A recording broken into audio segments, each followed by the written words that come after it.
all right. Testing. 1 2 1 2. About 10:43 a.m. Eastern. Talk to me, chat. Big Mad Mo. Drew, what's going on? Sean Sue, Bad Coffee. Let me know what's going on, man. I had a lot of issues trying to set up right now. And I just want to make sure, a ton of audio issues. I just want to make sure I am good, I'm clear, that y'all hear me. So if y'all in that live chat, please talk to me. It is much appreciated. We'll do a couple of sound checks in a minute. I got to get the Lord. I didn't even wake the Lords up, man. It's that type of day. So chat, if y'all seeing me, talk to me. Let me know what's going on right quick. All right. Sending data to Twitch. All right, that's good, Twitch. I see you. All right, so sound good on my bag mode. Thank you. What's going on? Thank you, Sean Zeus. Appreciate it. Christopher Hart, what's going on? We almost live. Yeah, we're a little running behind. I'm trying to get things together. A lot of issues on my end. I think I was able to resolve it. Thank you, Graphic God, if you're in there, if you hear me, because you saved the day. You know what I'm saying? We're going to get Benji in here. Benji's been waiting patiently, so this is all on me, y'all. We're going to scramble to get everybody up and the Lords and all that good stuff. So I will be back, and then we'll do another mic check to guests. Make sure y'all can hear them.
the legendary Benji Sales in the room. We're going to do some chat. Benji, talk to the people real quick. Just make sure they can hear you.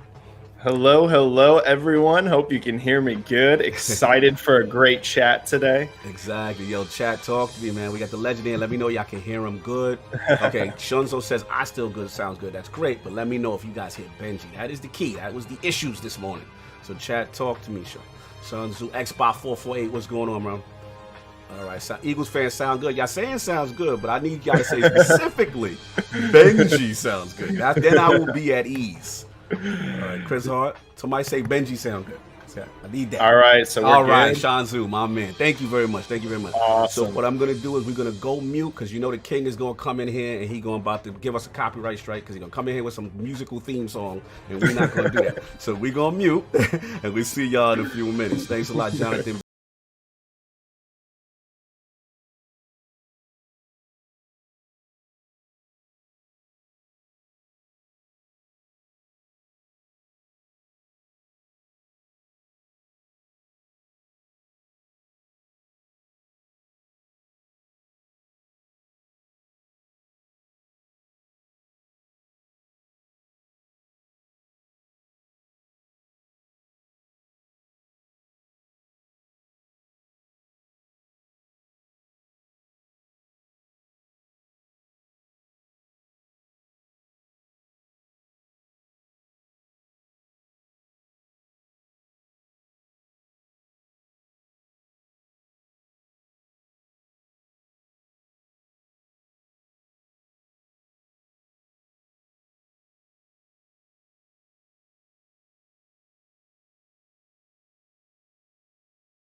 think we are live. Chat, let us know what's going on because it's been a hell of a morning. But anyway, and we are live. Welcome to the Iron Lord Podcast and the lordsofgaming.net, episode number 169. It's another glorious Sunday. We're back at the Roundtable on the Lord's Day.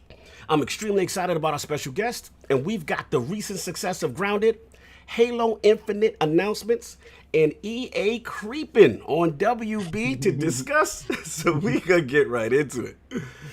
I want to introduce a Lord who is not only one of our top analysts in the games industry, but his passion for sales, metrics, and researching industry trends truly exemplifies his moral duty to correct misinformation. Introducing the independent video games industry analyst and host of the Benji Sales YouTube channel, the Lord of Reset Era and UFC predictions, and the original Phantom Thief mask on YouTube. Live from an undisclosed location and making his debut into the realm of the Lords. My man, Lord Benji Sales. How are we doing, sir? I am doing amazing. Wow. What an intro. I can tell you that that just took my hype level to the next level. Thank you so much for the kind words. I'm really excited to be here today. Thanks so much. That was an amazing intro. You're welcome, brother. You're in the realm of Lords. You are a Lord in your realm, a Lord at what you do. It's only right we show you the proper respect here at the round table, man. How you been? Any games you've been playing? What's been going on with you, man? Yeah, I've been good. Working my way through Ghost of Tsushima still. Woo! You know, that's sprinkling been cherry blossoms. So we put the cherry blossoms in the air. Continue. Yep. Been playing some Ghost of Tsushima. This year I've been replaying through all of the Halo games with the Master Chief Collection. Yeah, getting ready for Infinite. So I think right after Ghost of Tsushima, I'm up to Halo 3. So I think Halo 3 is next. Yep. Nice. So going through the Halo Chronicle. Okay, I see what you're doing. That's what's up, man. Definitely good to have you in the realm, man. We got a lot to get into. So you already know we have the 4 horsemen of gaming, those original lords of the realm here at the round table with our new updated 5-minute intros, y'all. My co-host with the co-host, my brother from another mother, the difficult game conqueror, Lord of reviews, and the how of the young wolf. My man, Lord Addict. How we doing, sir? I'm exhausted, but I'm here. Salute, sir. Thank you for waking up at the required time. I got you up early. Well, what's funny is I didn't tell my brother that we was doing an early podcast because we only do it during the football season. Thank God that's not happening. Oh, no, that's going to happen. We'll talk about that. We ain't talking about it, okay? It's not happening in my mind until it happens. So I'm sitting there and I wake up and I'm like, what time is it, Zachary? He's like, oh, don't worry, you got plenty of time before the podcast. I'm like, oh God, what time is it? He thought it was 1 o'clock. It's 10:30. I'm like, oh. No, you got to get off the computer because he's playing World of Warships. He's like, but the podcast hasn't started yet. I was like, it starts at 11. Special Benji time. No doubt. Yeah. What you been playing? Anything you been playing? The only thing I've really played this whole week is Rogue Company. Okay, cool. Yeah, I think I've already put a day in Rogue Company. Cool. Yeah, people been loving it, man. That's what's up. Up. It's the best multiplayer I've played in a long time. That's the new time that we got a time system now, Benji. So because the lords have been accused. I'll remember that, King. Yeah, don't trust me. We got King. I'm ready. I got my clock for him. And of course, we have our most technical gaming lord, the solo gamer who lives for the single player selfish experience, and also the Softstradamus, Mr. Offline Profile Illuminati and Lord Patron of the Iron Bank. My man, Lord Sovereign, how we doing, sir? Good morning, gentlemen. That's that I like 11 a.m. voice. I love 11 a.m. voice. We can do this all year long. No, we cannot. Yes, Lord Sov with the dapper fresh cut today. Very smooth, sir. I told you. When I don't shave, I look like a hobo, and I look like I'm under the table. So I needed to shave, you know. The unshaven. No doubt. So what you been doing, sir? Any games you been playing, sir? Yes, sir. I finally got to the second act of Ghost of Tsushima. So got through all that first part. Jesus, you playing that game rock by rock or something? I'm still in the first act. Unlike some, we tend to explore and not just do main mission. No, exactly. So I'm there. Plenty of side missions, thank you. somebody unnecessarily fighting the last boss with no help, with no I really didn't notice that, man. This man has no hot springs. I'm sitting there like when I did that, I was like, after I beat it, I was like, that was harder than it should have been. I feel like that was harder than it should have been. Like, You think? So real quick on it, I'm tending now more to play more like a samurai. Like the thing is, I love stealth games, but I feel like the stealth, I'm not gonna say it's undercooked here, but the game is made for the samurai combat. Really, the stealth is. So I agree. It's all right. I agree. Yeah, it's all right, but it doesn't feel like a Splinter Cell or something like that. It's not that. So I tend to lean towards samurai now. That's it. Yeah, it's like I was saying, like time. Yo, you stupid. I feel what you said. Hold on one second. Get that super chat off before we go on. ATL with the $5 super chat. Shout out to Steam Charts, IPS, Interrupts per second, and the Iron Lord. Salute ATL, man. Much love. We gotta move. Yo, everybody talking about my camera. No, I didn't. Look legit. Yeah, Cam, you 4K HDR. You 120 frames. You're out. I finally got it right, guys. It's the same camera. It was just it was not cooperating with me, and it finally did. So one more super chats off. And we got Midway Monster with the $5 super chat. Not up on purpose. Glad to catch the show. ILP should go prime time. I know, so I would love that. And of course, we have the incredible Hulk of this, aka the XS Gamer. Ooh. The Lord of Combat Sports. King of the statues. Demands nothing less than that premium experience. It is the leader of the Fraud Alert movement. Ooh. Beloved Lord King, how are we doing, sir? I'm doing fantastic. I've been playing Ghost of Tsushima, and I'm still in the first act, whatever the hell. Been playing a little bit of Grounded, and Neon Abyss, and definitely Crossfire. No, sorry, I was leaving 5 minutes. It might need 5 minutes. Addict, stop. Yo, you still thirsty? You still thirsty to throw up time? Sorry, brother. I'm definitely but thirsty. Actually, I'm done. But go ahead. That's we're gonna need to throw it, but we're gonna need to create a time. No combat sports. We have Benji, who Benji would actually appreciate. I was surprised. Well, yeah. I'm all about fights. Woo! I don't like what the Zone is doing lately, and there's been investigations into their fights because the Zone fights has definitely been completely watered down. There's been huge mismatches, and it's been weird knockouts that's been going on, and they're under investigation. But the PBC and Showtime is coming back in September, so that's when Combat Talk will come back for me. The UFC is trying their damnedest, but a lot of people keep coming up and popping up with COVID, and if one person on your team catches COVID, the whole card can actually go to crap. So shout out to people fainting out behind vaccine. I think all professional sports, man, like baseball's trying it right now, and baseball's probably doing the worst at it. Yeah, because, Florida Marlins, the whole team. It's just like they didn't decide. Yeah, they're hard-headed. They're not controlling what the players are doing after they leave the stadium, right? And then at the same time, they're playing in too many damn stadiums. There's too much traveling going on. If they were going to do this, they needed to isolate them to a city. Had to do like the NBA is exactly doing. A bubble. Yeah. What sucks about the whole thing is that these dudes, they told them no spitting, no dapping, none of this stuff, and they continue to do the dapping, the spit. That's just if you're gonna be about it, if you're gonna be part of the team, you're gonna have this conscious effort going forward. Please do it, and because everybody doesn't. They really think this is a joke until it really hits them. I don't know. That's what. Yeah, unfortunately. And it's unfortunate that it has to hit somebody in the face for them to understand that this is for real. But. Sucks. But anyway, no sports, please. It is what it is. And of course, we have the gaming ninja himself, the Shinobi, the Tsushima Shinobi, LordCognito. King hates that.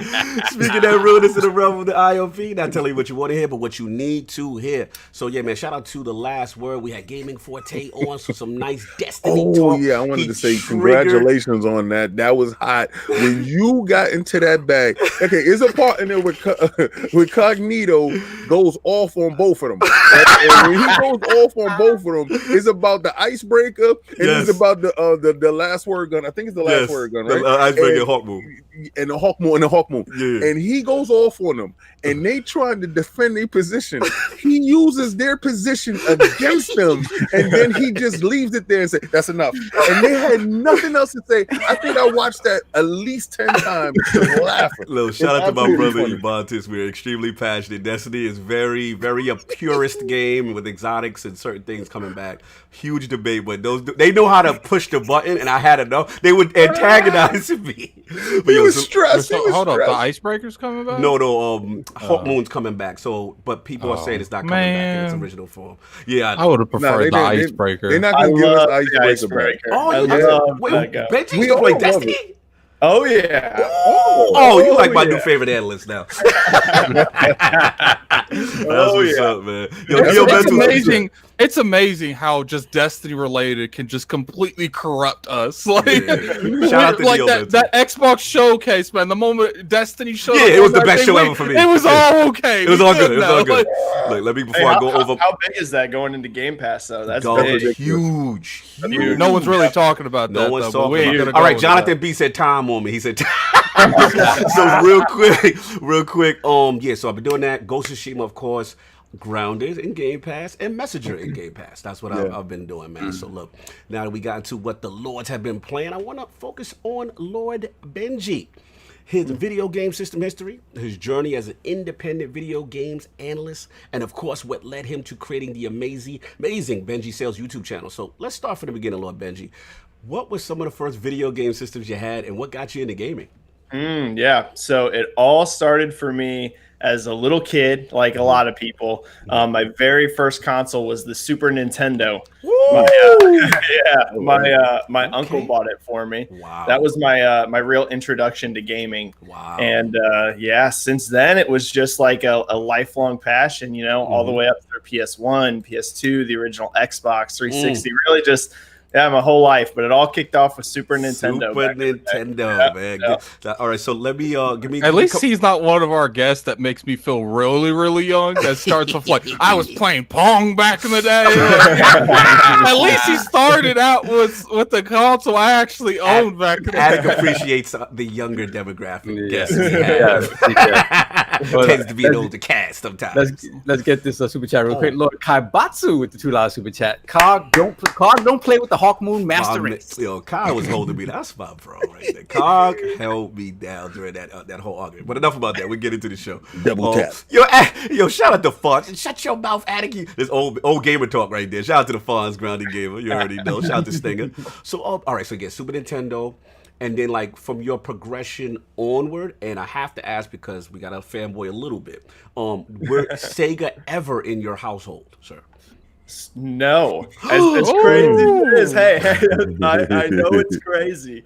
I never owned a Sega, but my uncle, the same one who bought me the Super Nintendo, he had a Sega Genesis. Okay. And I would be over at his house playing all the time. Okay. So I still had a lot of Sega in my life, but I just didn't have it at home. Oh, that's fine. That's fine. You had access. You were able to experience the blast processing. Don't let Cognito lie to you. You said you never had a Sega. His icon was over kick Benji out. Shout out to Iron Mike. They said, all right, get him out of here. The Sega fans. Calm down, Sega fans. Time to pivot. Sega, relax. Time. Yo, could you imagine? Like, next to his name, it'll come up, kick this player. He saved himself, Sega fans. Stand down. So, okay, cool. So, and then now from the next generation, like, what was the next generations of systems after, like, the 16-bit era? Did you dabble into the 32-bit era? Where did you go from there? So I went straight from Super Nintendo. My next console was the PlayStation 1. PlayStation 1. Then after that, back then, it seemed so common for all of us to go to friends' houses and play consoles. When I was growing up, I just had the one. I always had to pick one. It wasn't I wasn't going to get them all. So I'd go to a friend's house to play Nintendo 64 and things like that. But I was the PlayStation 1. Then after that, went to the PlayStation 2. And then after that, once we got past the PS2 gen, I had every console for every generation. So 360, PS3, Wii, Wii U, Switch, Xbox One, PlayStation 4, and next gen, get them all too. Next gen, get them. That's what you got to have all the toys, man. Tell them about that elite gaming status that you're doing, sir. That you're not locked off in a box talking this fanboy crap like only one can survive. yeah. I'm not the biggest fan of the whole fanboy war stuff. I really admire people that are like hardcore fans for one system. Like that doesn't bother me at all. I love it. I love seeing the passion. But yeah, the fanboy wars can get a little intense. Oh, absolutely. People will be over there. People will be there attacking me in my comment section. But Addict, I have God of War. I got God of War right here too, dude. I don't know what you're talking about. Like, we got and chances are I beat it before you did. So that is a fact. Absolutely. Tremendous games history. Love the diversity in the consoles. Very cool. So let's get into actually the games industry, right? So like what specifically pushed you to become an analyst? Yeah, so it all started, really as a hobbyist, and it really kicked off way back in the day on GameTrailers.com. I don't know if anyone remembers that website. Hell yeah. Yeah, it started off there. That was actually the first video game forum that I was a member of. I joined GameTrailers.com, and I remember it was a random thread, and people were talking about the game Fable. They were talking about how much Fable had sold, and it just lit a spark in me. I found it super interesting because it was one of those things, growing up, I played games. I knew what my friends played, but I found it fascinating knowing what other people were playing. Once you see those sales numbers, you're like, oh, okay. So this is how popular a game is. Yeah, it kind of just set off a pattern there. And then I, found VGCharts.com. I went on there and started talking with salespeople, eventually NeoGAF, eventually Reset Era, and really just dedicated. I mean, I've been doing this now in a hobbyist way for probably a decade. Wow. And it just started getting like more and more of a following, more and more people kind of listening to some of my analysis, and I was like, let's take this to the next level. And that's whenever I decided to make the Twitter, to make the YouTube.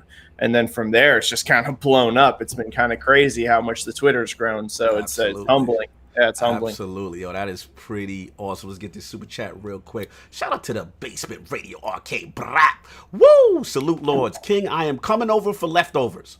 Ghost of Tsushima is awesome. Yes, it is. Salute to Brap Basement Radio Arcade. Brap be on that Saturday, that watch an hour. His eyes be open. You know it's conversation. You ain't been on since this time thing showed up. I'm going to time you all the time if you come back on again.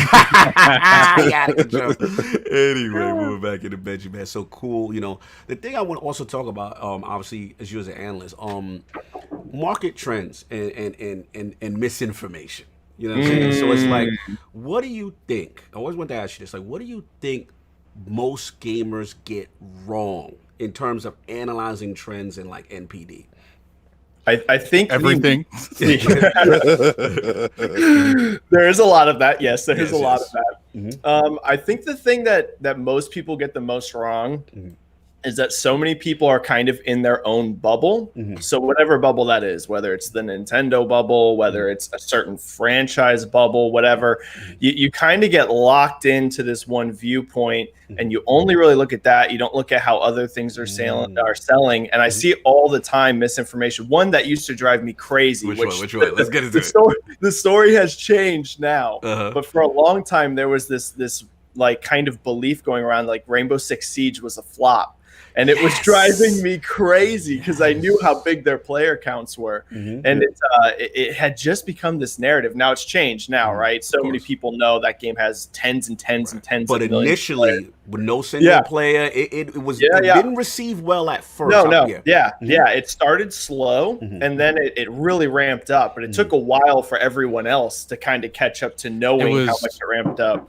It was that weekend that it was a free weekend, and then it just blew up after that. And sometimes these stories about sales and performance, they take a while to get like well known. You know what I mean? So many people will be focused on, oh, hey, this Nintendo game that I love sold well, but they don't know anything about how another game sells. So they just call it a flop. I see it all the time, even in my mentions. They'll just be like, oh, that game sold terrible. And you're like, well, actually. Fair enough. Yeah, I would say that's the thing that people get the most wrong. They just get kind of locked into their own bubble and don't see the whole picture. Okay, fair enough. Let me get my man. Shout out to Rise and Grind with the Fallout to Attic. That's our boy right there. Make sure you say something next time, brother.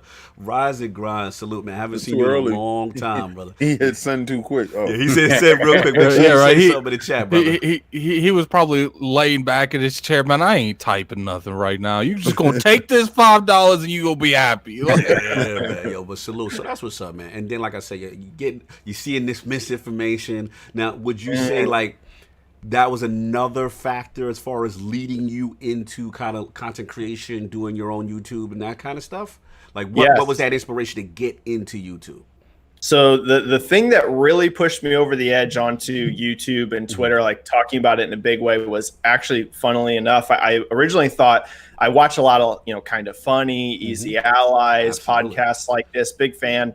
And all the time they would say sales info wrong. I love those channels. So I'm not, this isn't a knock. Salute. We love them all. Salute Easy. We love them all. But I mean, all the time it was popping up. So I originally thought, hey, I'm just going to make a Twitter, to kind of help these guys out a little bit. Maybe just kind of let them know occasionally as a nice comment. Not even mean. Just, oh, hey, just here's some info on it, because it gets spread all over the place. So that was definitely part of it, the whole misinformation thing. And I know very few people are doing it purposefully. You know what I mean? It's one of those things that it takes a lot of time to research. And that kind of started it off. But then I was like, I'm just going to do my own thing, and then maybe people will pull from it. And luckily they have. Okay, that's what's up, man. Yeah, definitely.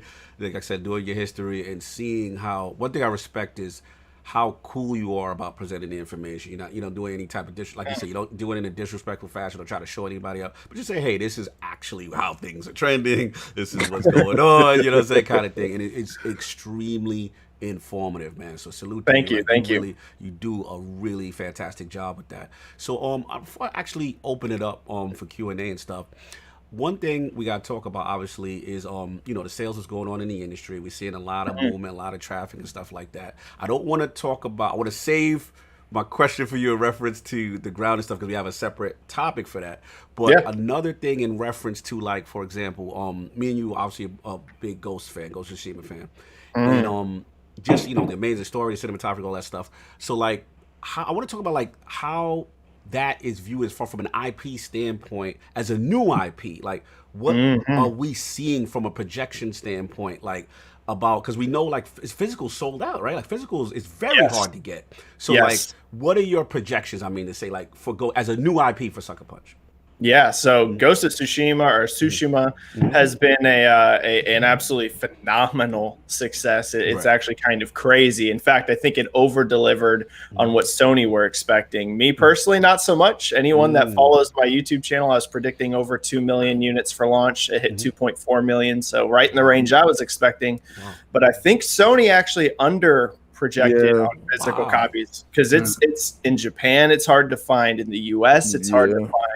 Physical shortages all over the place, and usually that happens because game's doing better than you thought it was.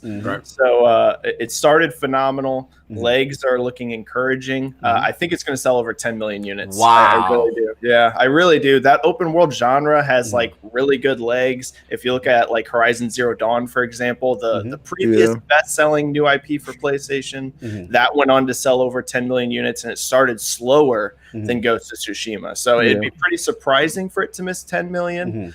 So yeah, by far it's going to be the best-selling game Sucker Punch has ever made. Not even close. Right. I think that, at the end of the day, you could spend millions of dollars on marketing budgets, but the thing that's going to sell your game the most is word of mouth. And that's definitely what sold Ghost, man. Because I didn't expect what I got from Ghost, but I played Ghost like an hour or two into it. I was like, yo, this is quality. Like, this is good. Absolutely. The word of mouth actually seems better than the reviews. It got good reviews. Like, it's not like it got bad reviews. It's like a mid-80s meta. But like when you read online, at least, like the overall feedback seems overwhelmingly positive. So yeah, word of mouth seems really good on that game. Absolutely. the game had such an impression on me, I started going and reading all the bad reviews, like the mid-range reviews. I'm like, why is this game getting this? Like, no, it's true, man. Word of mouth really spread this thing, and it's good to see Sucker Punch really get that type of success. It's really cool. So I'm actually gonna open it up, y'all, to the rest of the lords too, because I can talk to Benji. I got tons of questions, but I want to be fair. You know what I'm saying? Addict, Soft, King, it's your time. I want to open it up for you guys. Soft specific. I know you said you had some stuff too. Any questions you got for the? Well, I want to. Do you want me to roll this into the actual Halo topic, or you want me to keep this? I want to save anything Halo and Grounded. I want y'all to save that because we. So that was specifically my big thing, the Halo thing, because it's interesting just to see where Microsoft is going trending towards anyway. So. Right.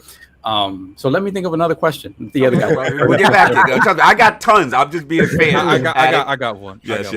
Benji, from looking at the trending and exactly where Game Pass has went, do you see how big do you think Game Pass could potentially get? Massive. It's really the future of Microsoft's platform. It really is. You can even see that clearly in the Xbox showcase they just had. Don't get me wrong, they were talking about Series X, they were mentioning these things, but clearly, Game Pass, Game Pass was everywhere. Phil Spencer comes out right off the bat, basically very, very early in the show, and is talking about how you're going to be able to play all of this on Game Pass. I thought that also skewed the games that would be shown because a lot of games could have been shown, but if they weren't going to be in Game Pass, and I think the theme of that whole thing was Game Pass, so it kind of it will make people disappointed in what they actually got, some people, but then it also makes other people elated. But at the same time, this is what they're trying to push forward while they get rid of Xbox Live. So and getting rid of Xbox Live and rolling people into Game Pass and putting them in an ecosystem, because there's going to be a point in September when you go to log in and you say, a Game Pass, and then you're going to click it, and then you're going to be like, okay. And then when your subscription runs out, do you keep it or do you drop it? And I think the majority of the people will either keep it opposed to drop it. But Benji, I had a question for you, right? And the question is, now that we see that Xbox is doing the Game Pass stuff, PlayStation now is going to do a 2-day I saw it like a trial run type of thing, and PlayStation is going to be free. Like the PlayStation Live network is going to be free for the 2 days, and everybody can get on and they can play with each other as far as multiplayer games and stuff like that without that. You mean the stuff barrier that Microsoft did in the 360 era? yeah, but I think this is huge because it shows that Jim Ryan is willing to You didn't say his name right. No, I was going to say his whole name, but I'm not doing it because Benji's here. He's being respectful. I'm being totally respectful. Putting the dead shoes away today. Right? Yeah. So, and pretty sure that he knows what I call him. Anyway, but I see that is like dipping your toe in the water. Do you see it the same way? What do you expect those numbers to do? Because I think they're trying to get some type of metrics to see how many people are willing to jump in and play multiplayer if it was free. So this experimentation that we're looking at looks like Microsoft might be completely getting rid of the multiplayer paywall. Right. Now we have PlayStation, like you said, kind of experimenting with this. It's going to be very interesting to see how it all plays out. Here's what I'll say. I feel like Microsoft is a lot more better in position to drop the paywall than Sony for multiplayer, specifically because Game Pass is already such a success. Game Pass is already well over 10 million subscribers. PlayStation Now, for example, if Sony tries to position PS Now eventually as the replacement for PS Plus, like how we kind of think Microsoft's doing, they're going to have to get that subscriber number way higher. They're under, I believe, if I'm remembering correctly, off the top of my head, I believe they're under 2 million subs on PS Now still. It could be around there now. We haven't gotten an update in a while, so it could be in the 2 million range. But it's significantly behind Game Pass. I'm actually surprised. Didn't it start first though? It did, yeah. Okay. One thing that they've been doing that I'm surprised people ain't noticed is you know how like Xbox Live Gold has a 50% off if you buy it in a year quantity? Yeah.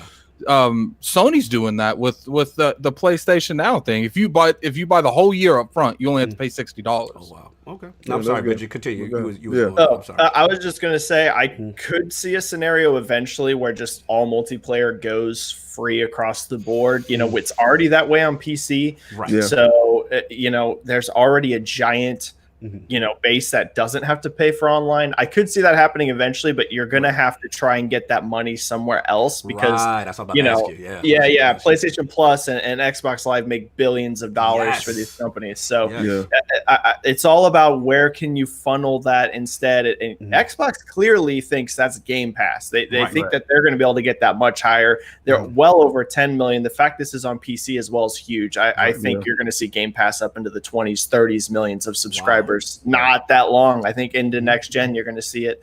So Microsoft, I feel like, is better in position to drop that paywall. Sony might feel the heat. They might feel the pressure, especially if Microsoft really is going to announce this soon. That might put some pressure on them. It's going to be interesting. That's going to be going into next gen. Let me add on to that because it initially came out to that. I think they were speaking to Aaron Greenberg in some form of an interview, and people were saying, "Well, is it profitable right now?" And his response was kind of like, "Hey, don't worry about us.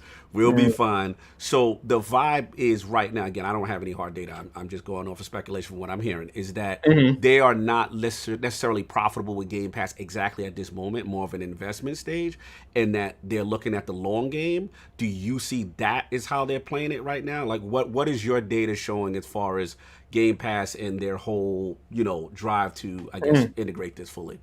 Yeah. So everything I can look at, the hardcore detailed Game Pass stuff's all super NDA. So unfortunately, I don't have that. But just looking at Microsoft's financial reports, just looking at the things they say publicly, what I'd say is clearly it is already having an effect on their revenue streams. They've talked about in their quarterly earnings reports now for multiple quarters in a row. They've specifically mentioned subscription growth as part of their revenue to help offset hardware declines. So clearly it is boosting their revenue. The question in regards to profit, probably not super profitable for them yet. I'd be surprised if they're taking a big loss on it. They might, but it's probably more just kind of like around break even, not a big money maker for them yet, but not like something that's really siphoning off a lot of money, or else I think their actual financials would look a lot worse if it was really hurting them. So it's probably just more sitting around that break-even point. But yeah, it's a long-term play. People got to remember Netflix, for example, infamously took gigantic losses for a very long time for investing in creating original content and getting in for a cheaper price. Everyone always jokes about the $1 trials and stuff for Game Pass, but this is all subscriptions almost. They almost all have some sort of trial cheap entry point, because a lot of the research shows if you can get someone in the door as a subscriber, it's pretty rare they unsubscribe, right? As long as they like the service. Obviously, if you have a really bad service, people unsubscribe. But Stadia. Easy Stadia. Phil Luminous slander. Damn. Continue. But as long as you're offering a quality product, your retention, if you get someone in cheap, is typically very high. Gotcha. So maybe someone's paying $1 right now, but the statistical odds are a huge chunk of those people are going to stay on and be spending more than $1 eventually. So yeah, it's just a long-term play. A lot of people need to remember Game Pass is not that old. It's already over 10 million subs. Just imagine. Like I said, I expect to see 20 and 30 million subscriber numbers in just a few years. Yeah, that's pretty impressive. That's pretty impressive. And I think what people don't realize too, at the end of the day, is Microsoft ain't gonna say they making money till they get the investment they put into Game Pass too. So yes. And I think that they consider buying the studios, all that was an investment towards Game Pass, right? Because they want that content to go into it, and they probably spent billions of dollars in the past 3 or 4 years to get to this moment. Well, I felt Netflix turnaround point was when they started making original content. Their own stuff. Yes, and their original content is some of the most compelling content because they're going up against Showtime and HBO, and I really believe they knocked Showtime and HBO out the box. To be honest with you, I haven't subscribed to Showtime nor HBO in such a long time. Only when Game of Thrones or something like that pop up, you tend to gravitate back towards the big two. But Netflix and Hulu have been holding down this mid-tier spot for so long with original content, and I believe Microsoft is trying to get to that space, and I know Sony can definitely get to that space.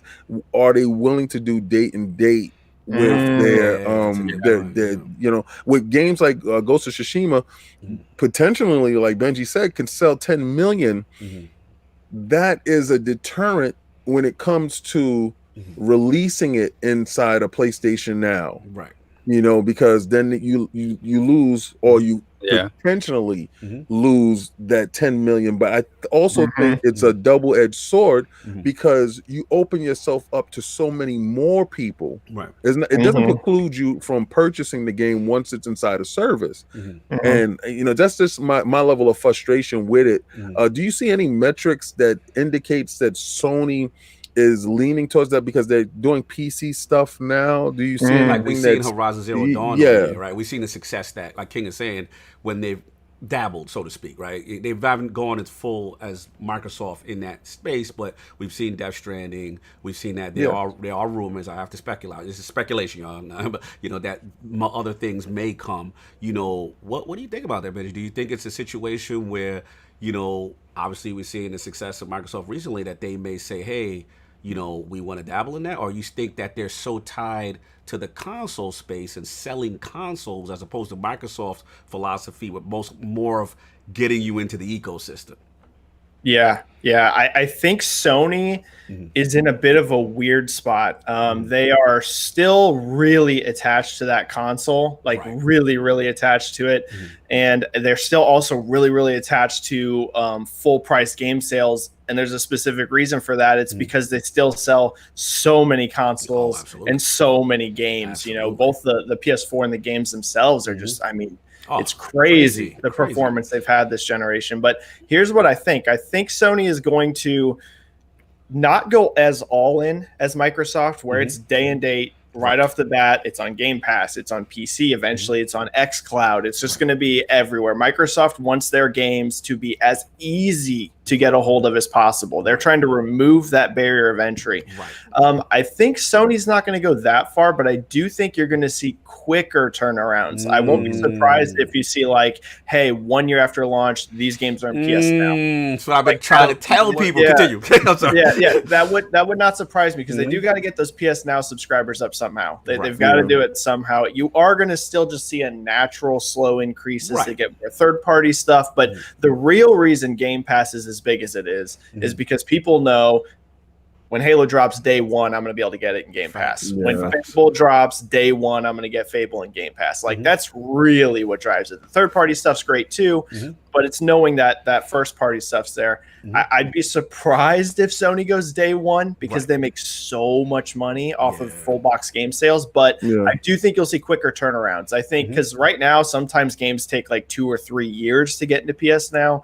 I could see a situation where it's 12 months after launch, PS Now for God of War 2 or, not 2, the next God of War or whatever. I can understand that. I can see that. So I got a question for you. Okay, obviously we see that Sony's going a little bit more PC friendly. We're seeing Horizon Zero Dawn, it's coming to PC. Do you think there's a world where Horizon sells so well that we'll see PlayStation games come to PC a year after launch? It's possible. Horizon's definitely a trial run. I'm very confident that's exactly what's going on with Horizon. I feel within... Oh, sorry, you finished. Oh, I was just going to say, it seems very clear to me this is Sony testing the waters for two things. A, how much it's going to sell, and B, what sort of PR impact it has. Because Sony is very, I would say, somewhat clued into their audience and that they very much pay attention to what's being discussed online, like big time. They're very clued into that. Yeah. So I think it's partially looking at PR. Will people care? Will people freak out? But the end all be all is how well does it sell? I expect Horizon to sell multiple million units on Steam. Multiple millions. They're going to have more games on Steam. There's just no doubt in my mind. Or maybe Epic Games Store. I was just getting ready to ask you that. You jumping right into it. I was just going to ask you, being that they made that initial baseline investment in Epic, themselves, do you feel that that's going to skew their PC releases towards the Epic Store first for a limited time, or would it just be released in Steam and Epic at the same time, or both? I guess I want to double on this question too. That's a great question, Kate. Because of that relationship, will they just go Epic exclusively? Or Horizon Zero obviously was before the deal, but I'm just curious about that relationship. That's a good question. If I had to guess, and this is a guess, I would think they'll probably just support both, because even though Sony did invest into Epic Games, and it sounds like a big number in terms of percent, you're talking they bought, it's about 1%, 1% of Epic. So it is an investment. It is hundreds of millions of dollars, but in terms of percent, it's not huge. So I definitely think, moving forward, let's say theoretically God of War does come out on PC. Right. I would definitely expect an Epic Games Store release. It'd be very strange to invest in the company and not put it on a thing. But let me stop you for a second, because I would guess it'd be on Steam too. All right, good point. The reason why I'm so curious about it is because based on Epic's entry into the PC gaming space, it's been extremely aggressive, right? It's been, we're locking exclusives in here, and the Steam community was not happy with Epic's very aggressive play with exclusives in. So I guess I am curious if now that they have this relationship with Sony, would it be a situation where they say, okay, we're going to do both eventually, Sony, right? But maybe they lock them into a 3-month, 6-month type of exclusive deal on the Epic Store first before it goes to Steam. Do you see a situation maybe like that with Epic? I don't know if they could demand that based on the relationship, but you understand what I'm kind of getting at with this? Yeah, I definitely see where you're going. It is possible. It is definitely possible. Sony is such a powerful company too, though. It's they can kind of make their own demands too on that relationship. I think Horizon's going to sell too strong for Sony to ignore it. I really think people are going to be shocked how much that game sells on PC. It's been in the top. It's been in the top 10 right now. Yeah. Since it went up for pre-order, it's essentially been top 10 the whole time. This is a game that's going to, do crazy on Steam. So it could happen. It very well could, especially like you said, if it was like a 3 or 6 month window. I'd be surprised if you saw like a 1 or 2 year exclusivity. But it's entirely possible. Definitely, clearly expect some very close ties between Epic and Sony moving forward. It's not a coincidence that Unreal Engine 5 was demoed on the PlayStation 5, for example. Correct. They have a close relationship. Saul, I want to get Saul and get the super chats too, Saul, for your question. All right, super chats first. We have the Grounded Gamer with the $5 super chat. Can we just talk about those load times in Ghost? Facts. Wow. Don't it feel like you got an SSD in there? Yeah, no, it feels like they know exactly what they're doing. Yeah, but the load times are really fast. And then we have Midway Monster with the $5 super chat. Does Benji or the panel believe that they will do Game Pass for a year at $60, like live as a replacement? No. 60? No, I doubt it. There's too much that goes into Game Pass. It's $129, right? And then when you start to break down, maybe if you buy it all in one shot, it's like a month or two off. I think that's the best that anybody can do for you, because soon the content is going to be too compelling for you to even deny it. So when you start to think about next generation games being possibly $70, if you take 2 games, you literally have Game Pass. So you have to figure it out. You have to make a yin and a yang decision now. Is it going to be the 2 games that I'm going to get, or am I going to get a year of Game Pass with potentially 300 different type of games that I can play in it? And so you're going to have to start making hard decisions with your wallet, brother. I think I don't want to say it's entirely not possible. The variable is what Sony does. If Sony starts making PS Now compelling, and you know they start to put stuff in there faster, and then we don't know how much pressure. Like right now, I've always said Game Pass isn't like the post date. Right. Like I don't think they've 100% went behind Game Pass. They put money behind it. Right. They built a structure behind it. But I think their end game with Game Pass is next generation. That's when they're really going to amp stuff up. They've been ramping up to get to this. Yeah, they've been and I feel like once next gen starts and they start amping up the output they're doing, what they're putting in Game Pass, especially for the price, because I mean you can go out and buy a lot card. I know some people don't think that exists, and then you can get a subscribe to Game Pass, so you can literally leave there for $300 to $400. Like leave the store. Yeah. You're taking my question. Be quiet. Have access to all these games, and it's just like if that starts happening and Sony starts losing ground because of Game Pass, they're gonna have to respond. Right. Yeah. And then if they respond strong enough, Microsoft's gonna have to respond. So now, Solve, I want to get Dizzy, and I'm gonna let you go because you've been waiting on your question. Shout out to Dizzy, LordsOfGaming.net, COO.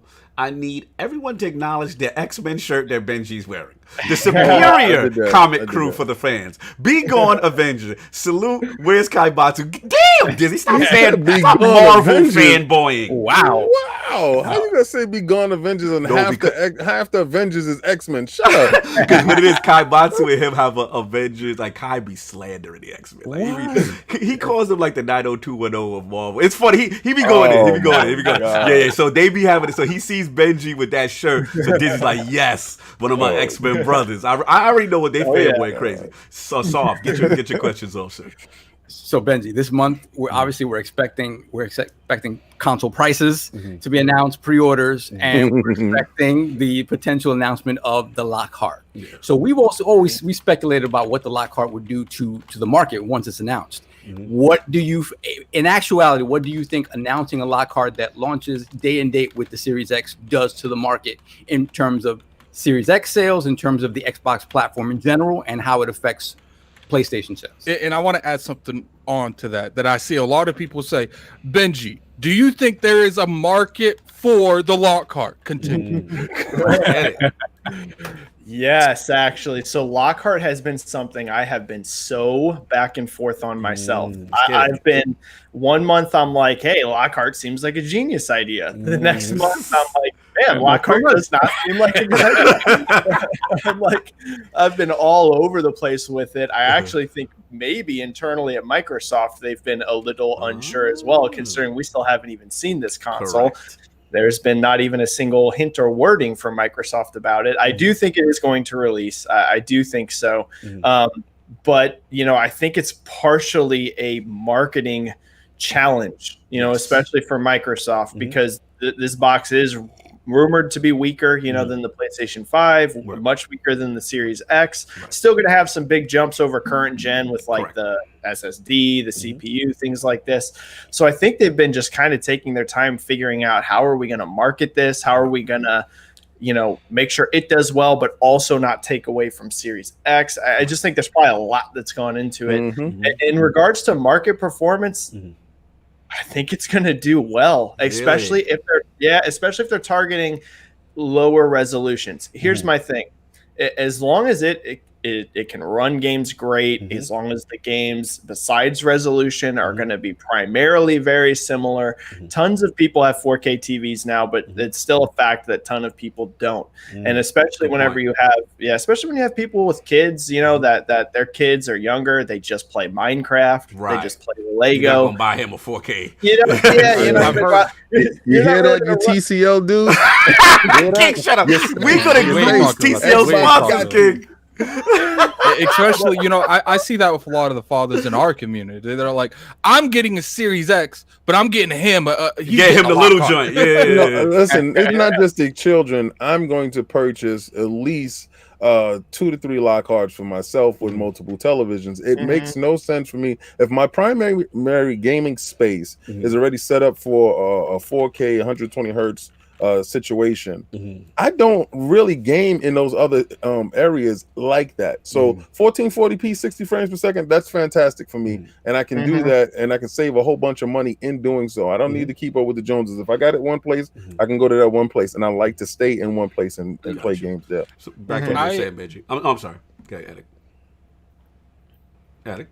Oh, I thought No, like me personally, like I feel like if Lockhart, when they do announce it, I think that's they're going to market the Lockhart more than they market the Series X, and that's just me. Ooh, I think interesting. I think from a price point, they know that's going to be more appealing than the 4K resolution. So I think they're definitely going to market the Series X. Right. But when it comes to stuff like the Super Bowl, if Walking Dead's still a thing in a couple years, like those are going to be the place where they show the Lockhart, because people are going to see that $300-$400 price tag, and they're going to grift towards more that than anything else. Hold on.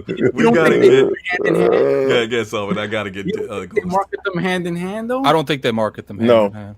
But here's the thing. I mean, to Benji's point and Saul's point, marketing up until this point has been the most powerful, the most this, the most that. Non-stop, Non-stop, right? And it's just like there's been. I mean, we are the hardcore. We know this thing exists.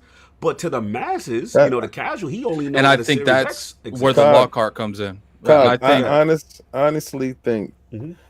All right, shout out to Phil Dominus, Maximus Spencer, soon to be Aurelius. I think that's the genius in this. This is the backhand. All right, it's telling you that we are the most powerful. If you want to do 4K 120 frames per second, you're doing it over here. And they've been really pushing this 120 frames per second stuff. They've been really out there with it, telling you what the frames per second, and 60 frames, forcing Sony to say games are going to be 60. Okay, calm down, people. And no, I like that. But at the same time, they know in the beginning of this generation, resolution gate was huge. Right. So you take away the power talk, right? So, Sony's talking speed, and they're like, yo, calm down. We got a fast SSD as well. We do SSD stuff too. Velocity architecture. Yeah. So just check us out when we, head to head with them with our third parties. Right. All right. But price was where Sony came in. And I don't think you talk price until they drop price, and then they can switch the narrative on. It's like a pivot. Right. When you can undercut your competition and deliver close to same performance, because you can use the same wordage that they use dynamic 4K. PlayStation Pro was using dynamic 4K. Xbox One X was using a 4K. Right. Dynamic 4K with the Lockhart. I think that's the genius in undercutting, and this is where Benji and Sav's point comes in. That system sells more, and where Addict's point come in, it sells more or is marketed more than the Series X. We already market the Series X. You already know it's the most powerful. Right. And to Stinger's point in the chat, not to cut you, I'm sorry. To Stinger's point in the chat, you are right in the sense that Series X price still hasn't been revealed yet, too. Right. That's an aspect, yeah. Well, I think it's like I said, at the end of the day, they know price is above everything. It's above any type of thing that you want to sell. If you have the cheapest and still an effective product, you're going to do great. And I think that is the reason. Shout out to the Switch. I think at the beginning, obviously, the Series X and the Lockhart were in research and development years before this came out. Right. I think if Microsoft could go back, they would probably stop the Lockhart from coming out, because I don't think they knew that they could be so close to Sony price rise. And I do think they're going to be close. And I think that Lockhart is supposed to be that thing that comes out, and that's what's marketed. And I think Series X will be marketed, but they want the focus on we got the cheapest, because any slogan doesn't matter if you got the cheapest. We've seen that at the beginning of this generation, that they were $100 cheaper, and it don't matter what there was definitely a power narrative. Right. But what's the easiest bet? This thing's more strong. This is $100 cheaper. Jonathan B's giving us time. He's hilarious. We got to get this. Look, man, you can't time us. We time each other. You can't time us. We got Luke Lore, the Insipid Ghost, for $2 super chat. I spent money on this instead of upgrading my TCL. You spent money on the super chat instead of getting this TCL straight? Wow. Yo, shout out to Ghost. I ain't gonna blow you up, Ghost, but one of the funniest things, it was kind of funny. He's like, what's this TCL stuff King talking about? So I was like, look, bro, you good. You know what I'm saying? Don't even judgment free zone, brother. You good. I got you. You know what I'm saying? So he's stepping his game up. Salute to the Ghost. I could just see him with his glass. Hey, Cognito, what is this TCL? That's the homie. That's the homie. Nah, Shout out to you know, Expense. I like Ghost. Ghost is I actually love one of my Luke Law, favorite man. people. That's my on. guy. Except What- Ghost. Hey, Ghost, you got to hit me up, man. My brother and me are ready. Yeah, they ready for that Halo War smoke. They ready for that. You What- Halo about to get so much smoke you ain't gonna be able to breathe. What I love is when people look at their TV and they hear my voice. You got people looking at TCLs different. I'm telling you. They walk in the store and they don't look that way no more. They was like, no. You guys got to do what I do. It comes in one ear out the other. I got a TCL right here on this wall. Yeah, but he's frauding you right now because I'm gonna have to hit him with this. Why you because gotta he get the fraud alert? You know why I'm hitting him with this? Because his TCL is already gone. Yeah, true. He's sitting there fraud and acting like it's gonna be there for life. Me and Look, you man. for life, TCL. No, it's not. We ain't talking about how the length of it being on my wall. Okay? Yeah, Moving along. We did gotta respect John to be the Time. We gotta respect John to be the time. The last thing to add on to this last, because it's a great topic as far as pricing, strategy, Lockhart. You know, the thing that I feel, and I shout out to Brad. I had this conversation with him. You know, that people, I thought was the most underrated announcement at Sony's conference was the announcement of the digital edition PlayStation 5. So my question is, you know, do you see a scenario where they try to position this thing to combat Lockhart? And we know discs don't cost that much, but would they be willing to take, you think, a real financial hit to get into a sweet spot to try to compete with Lockhart on the lower end SKU? Yeah, I absolutely think Sony's taking a loss on the digital console. I'll be shocked if they don't, to be honest with you. I think that is the primary reason that console exists, because this is just a guess. We don't have final pricing yet, but I'm expecting PlayStation 5 to be $500, and I'm expecting Series X to come in at $499 as well. And I suspect Sony plans on taking a loss on the all digital, and people will say, "Hey, I mean, I think that the all digital is gonna be $399. I just do. Yeah, I really do. I really do think it's gonna be $400. And people will say, hey, you know, a disc drive doesn't cost $100. It absolutely does not. But when someone buys that all digital console, you're insuring for the lifetime of that generation. They're not buying a single disc because they cannot put it in their console. And digital margins are so much higher than physical discs. So much. You don't take a retailer hit. You don't take a production hit for making the games, for making the cases. So you're going to, every single game you sell, you're making more profit off of it than if you sold a physical copy. So maybe that disc drive doesn't cost $100, but over the lifetime of that consumer, you're getting a lot more than $100 back from them. So this is my thinking. If I was at Sony, they have people way smarter than me there. But if I was at Sony, I would be 100% positioning the all digital to take a loss to get that entry price point and cheaper. You never know. They could do something crazy and price it at the same, but with a larger SSD. But I think that would be a mistake. I think the all digital needs to be cheaper and quite a bit cheaper. Personally, just like you said, even if they go in and they purchase 2 to 3 games, those 2 to 3 games are actually at a greater value than if you brought the disc system and brought the same 2 to 3 games. Because like he said, no packaging, no distribution, nothing. This game got 100% to you without even having to reach the retail and split the money off. So they can definitely take $100 loss on it, and it only costs $18.75 to put that disc drive inside. And plus, one of the things that you really have to look at, like we're talking that from a first party aspect, when you lock down the disc and not let them go to GameStop, you're getting that 30% from every third party, not GameStop. GameStop has become completely cut out of this. And imagine like someone picks up a digital and they buy 2 to 3 games at launch. You've made that money back just right there. Instantly, yep. I agree 100%. I think it's going to be sold at a loss, and I think the regular PlayStation 5 might be a slight profit because the rumor is manufacturing on it's around $450, give or take. So if you're selling the digital at a little bit of a loss, but then you sell the standard at a little bit of a profit, they're going to probably balance each other out. Yeah, exactly. It's a wash, and then you're making more money off of the digital game. Yeah. So I'd be shocked. I think it'd be a really bad move if the all digital is not a lot cheaper than the disc. I think it'd be a bad move. Lord Benji, let me ask you a question. And I know this is kind of slimy. You don't even have to answer it. Do you think? Because it's kind of slimy. Let's go with the slime. Do you think that Sony purposely has a lot more discless ones available than they do have the one with the disc? Like we don't have any disc ones right now, but we do have like a lot of discless ones. It's like for every 3 they make with a disc, there's 6 that's discless. Skewing manufacturing, King. That's what we're doing. Do you think that's a possibility? Well, I mean, yeah. Remember the PlayStation 3, right? When they had the 20 gig model and then they had the 60 gig model. Right, it was very hard to find the 60 gig model. Like the 20 was all over the place. Interesting. Man, that camera making us look bad. So that camera making us look real bad. We got some Benji, what do you think of this question, sir? To be honest, it would not shock me at all. If you look at let's use history as an example, right? Because history a lot of times can tell us the future.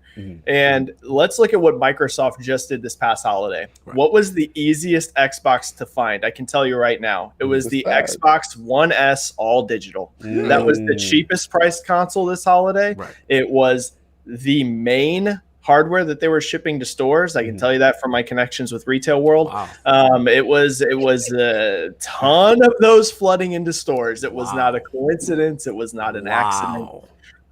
So I don't know. I don't know Sony's manufacturing. I don't know if they're planning on 50-50, 60-40, whatever. But all I can say is that it would not shock me at all if they had the digital easier to access. Because here's the thing. Microsoft and Sony both are trying to marginalize GameStop out of the market, and the used game market. They really are. They're doing it more consumer friendly now than what Microsoft originally envisioned. Microsoft originally tried to shut that down. Quick! Yeah, they tried to get them up out of there as a result. But they're doing it more pro consumer now. But make no mistake. They want digital. They want digital. Fair enough. We got the hour mark. We're gonna get the time thing. So, Soft, get the super chats, and then we'll move on. We have the wise old gamer with the $5 super chat. I think that the Lockhart discussion was held due to price. Why announce the weaker SKU if you're not going to follow it up with its price? Makes sense. Makes sense. What else we got, Soft? And then we have Wandering Dutch. Hold on, the Dutch. Salute. It jumped me crazy. Wandering Dutch with the £5 super chat. Afternoon, gents. Fire podcast as always. Thank you, sir. Brother. Yeah, so Dutch, we're gonna get you on there, brother. Good interview. I believe you had the Song of Iron devs on your show. Good interview. Check out the Dutch. Good guy. What else we got? Then we have Mariano Pompa with the $5 super chat. Salute, Lords. Where do you guys see the cost for the memory cards going for next gen? That's memory cards. Memory cards. PS1. Oh, he mean SSD. He mean SSD. Well, yeah, he gotta mean SSD. No, he's talking about the cards that you put in the back of the Xbox. Yeah, those little SSD joints. Yeah, those SSD joints is gonna cost like $200. But not like memory card like PS1 to say. They're about that size. They're about that size. They are tiny. Yeah. Those things is gonna cost you like $200. You want memory?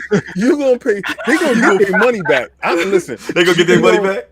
Listen, okay, I'm an Xbox dude, and I thought that was completely shady, right? I'm gonna say when you went proprietary, when we hear that word proprietary, be prepared to spend that back, right? Understand your wallet is gonna be proprietary as well, sir. So I know what was going down. Sony is purposely being ambiguous when it comes to this whole thing. They're not telling. They tell you, hey, you listen, you can swap your SSD out. But with a variety of partners that have to have that exact tech spec to support it. Nothing currently on the market is supporting this. Correct. But at a later date, we'll let you know what's available. And when you see the joints, and it costs the same price as your console.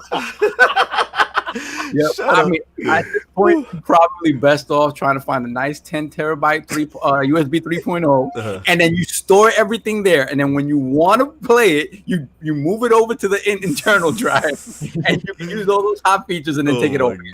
Oh my god, y'all can't. What hour, my friend? Get the super chat. We gotta move on. There we got Smitty Smith with the $5 super chat. Lord Addict, you don't want that Halo War smoke with Luke. The ghost, the monster on that joint. It's the Luke. Woo! I don't know about that. I'm rolling with Addict. I'm rolling.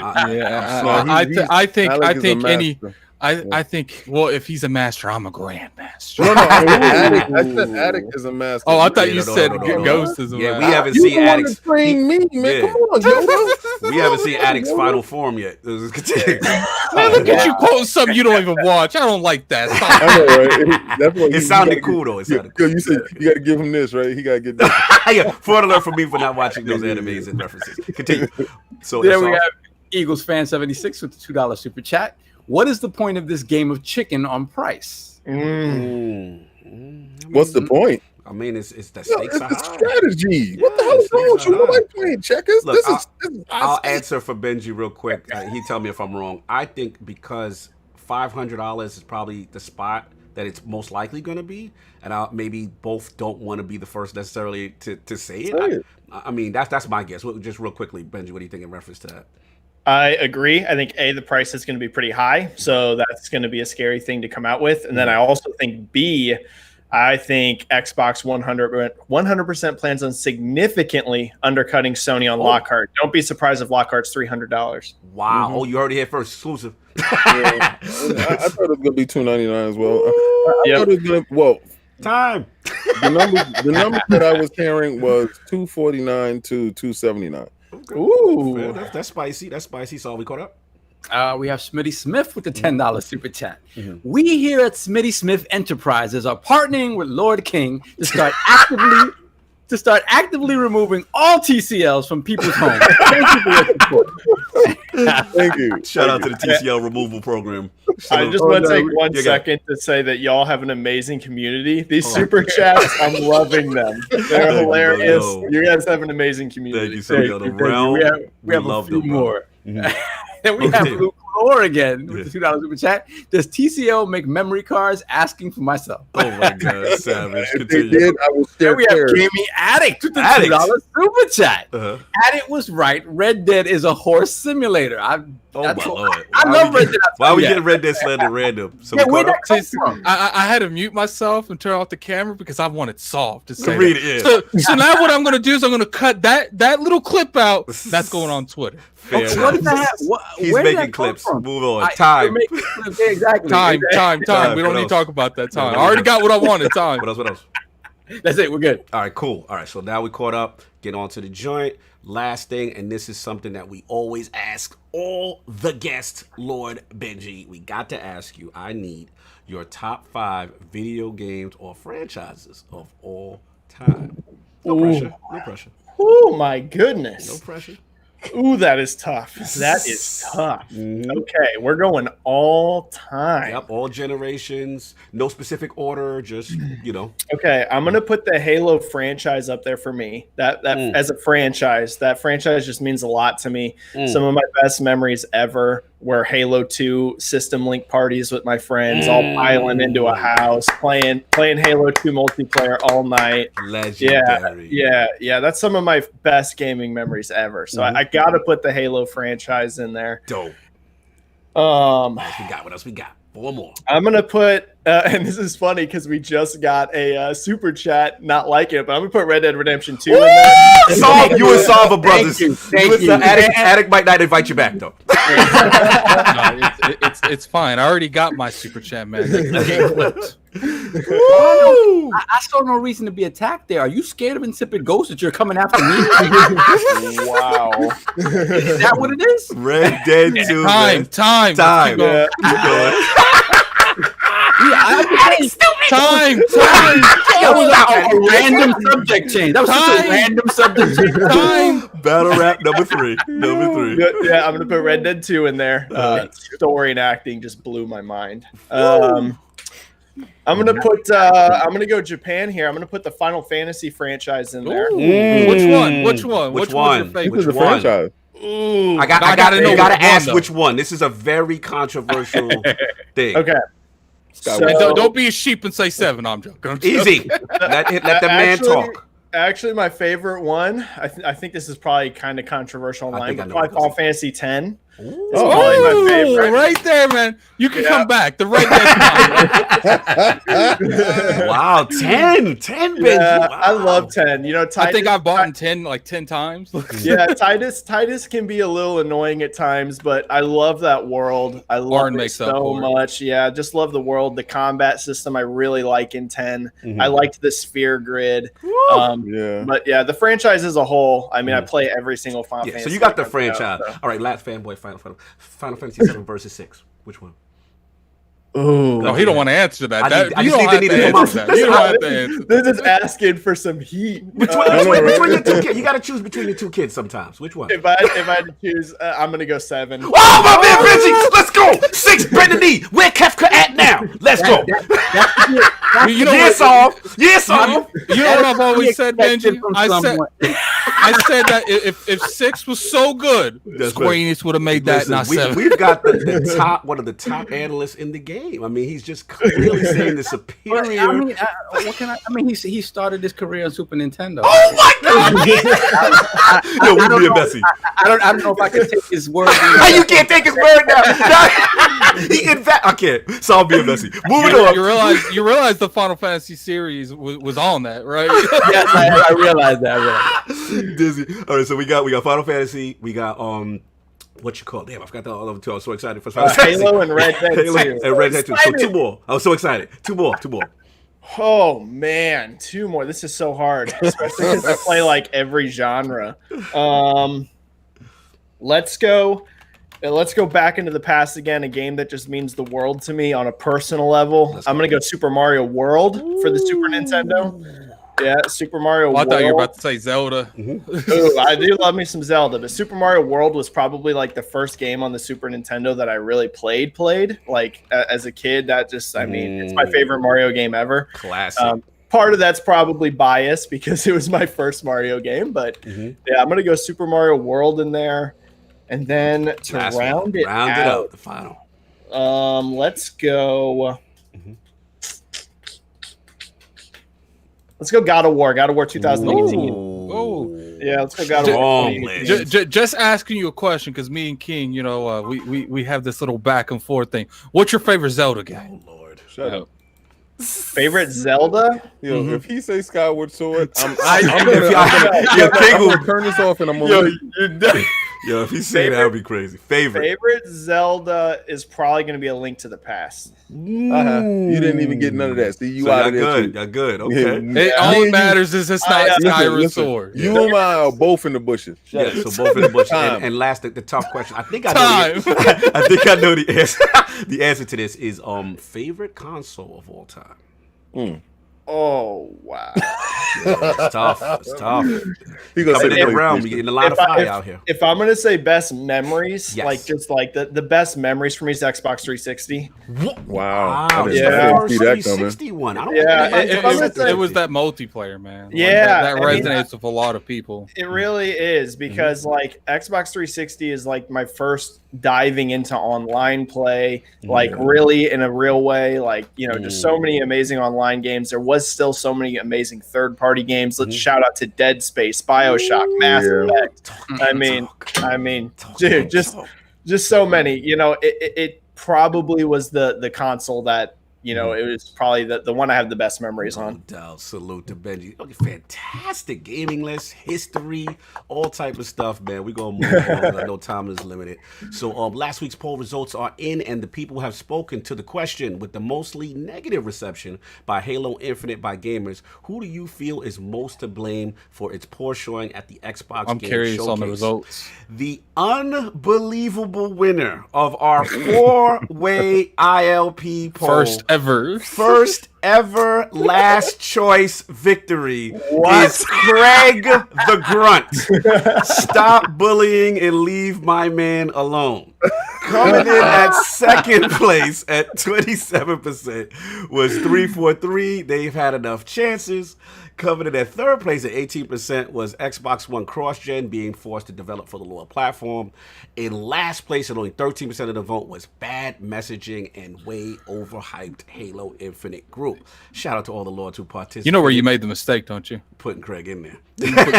You put an individial that spawned his own existence last week in there. Yeah. Lord Craig was bigger than the poll. Yeah, he's bigger. He's clearly. So, any thoughts on this? Listen, I think it was all, it was honestly, it was all 343. Like, I will shout to the heavens that I just do not agree with the art style. Everything else feels like it's Halo, and everything. And we'll talk about where the franchise is going in a minute. No doubt. But it's funny because I was listening to a podcast this past week. It was either the Game Informer show or the Beastcast, and one of the panelists was talking about how they asked their kid, who's about 9 or 10 years old, to look at the Halo Infinite demo. Right. And just tell them what they thought about it. They have no sort of affiliation to Halo, never played it. Just give me an honest answer what you thought about it after seeing it. Right. And kids' honesty sometimes is scathing. Yes. So the kid watched and he said, "It looks like Skylanders with guns." Oh, wow. And I was like, it's funny because me listening to it, I'm by myself and I'm saying to myself, "Yeah, that's right. They do look like Skylanders with guns." Wow. And it's like, so that to me, it was a choice that they made that I don't agree with. I don't think I'll ever agree with. Yeah. But it is what it is. It's Skylanders. Now, real quickly before we get into the topics, Lord Benji, please let me know. I know you're on limited time. Let me know how much time you got. I just don't want to get anyone in trouble. How are we doing on time, sir? We're good. Okay. I can go until about, whatever. We got probably at least another hour in me if you need it. Oh, my man. Okay, cool. Let's do it. Let's do it, man, because I got to respect this. All right, so you going to hear the name Jim Dance Moves. Relax. Hold on. Relax, the fair boy. Relax. Hold on one second. Let me get the homie.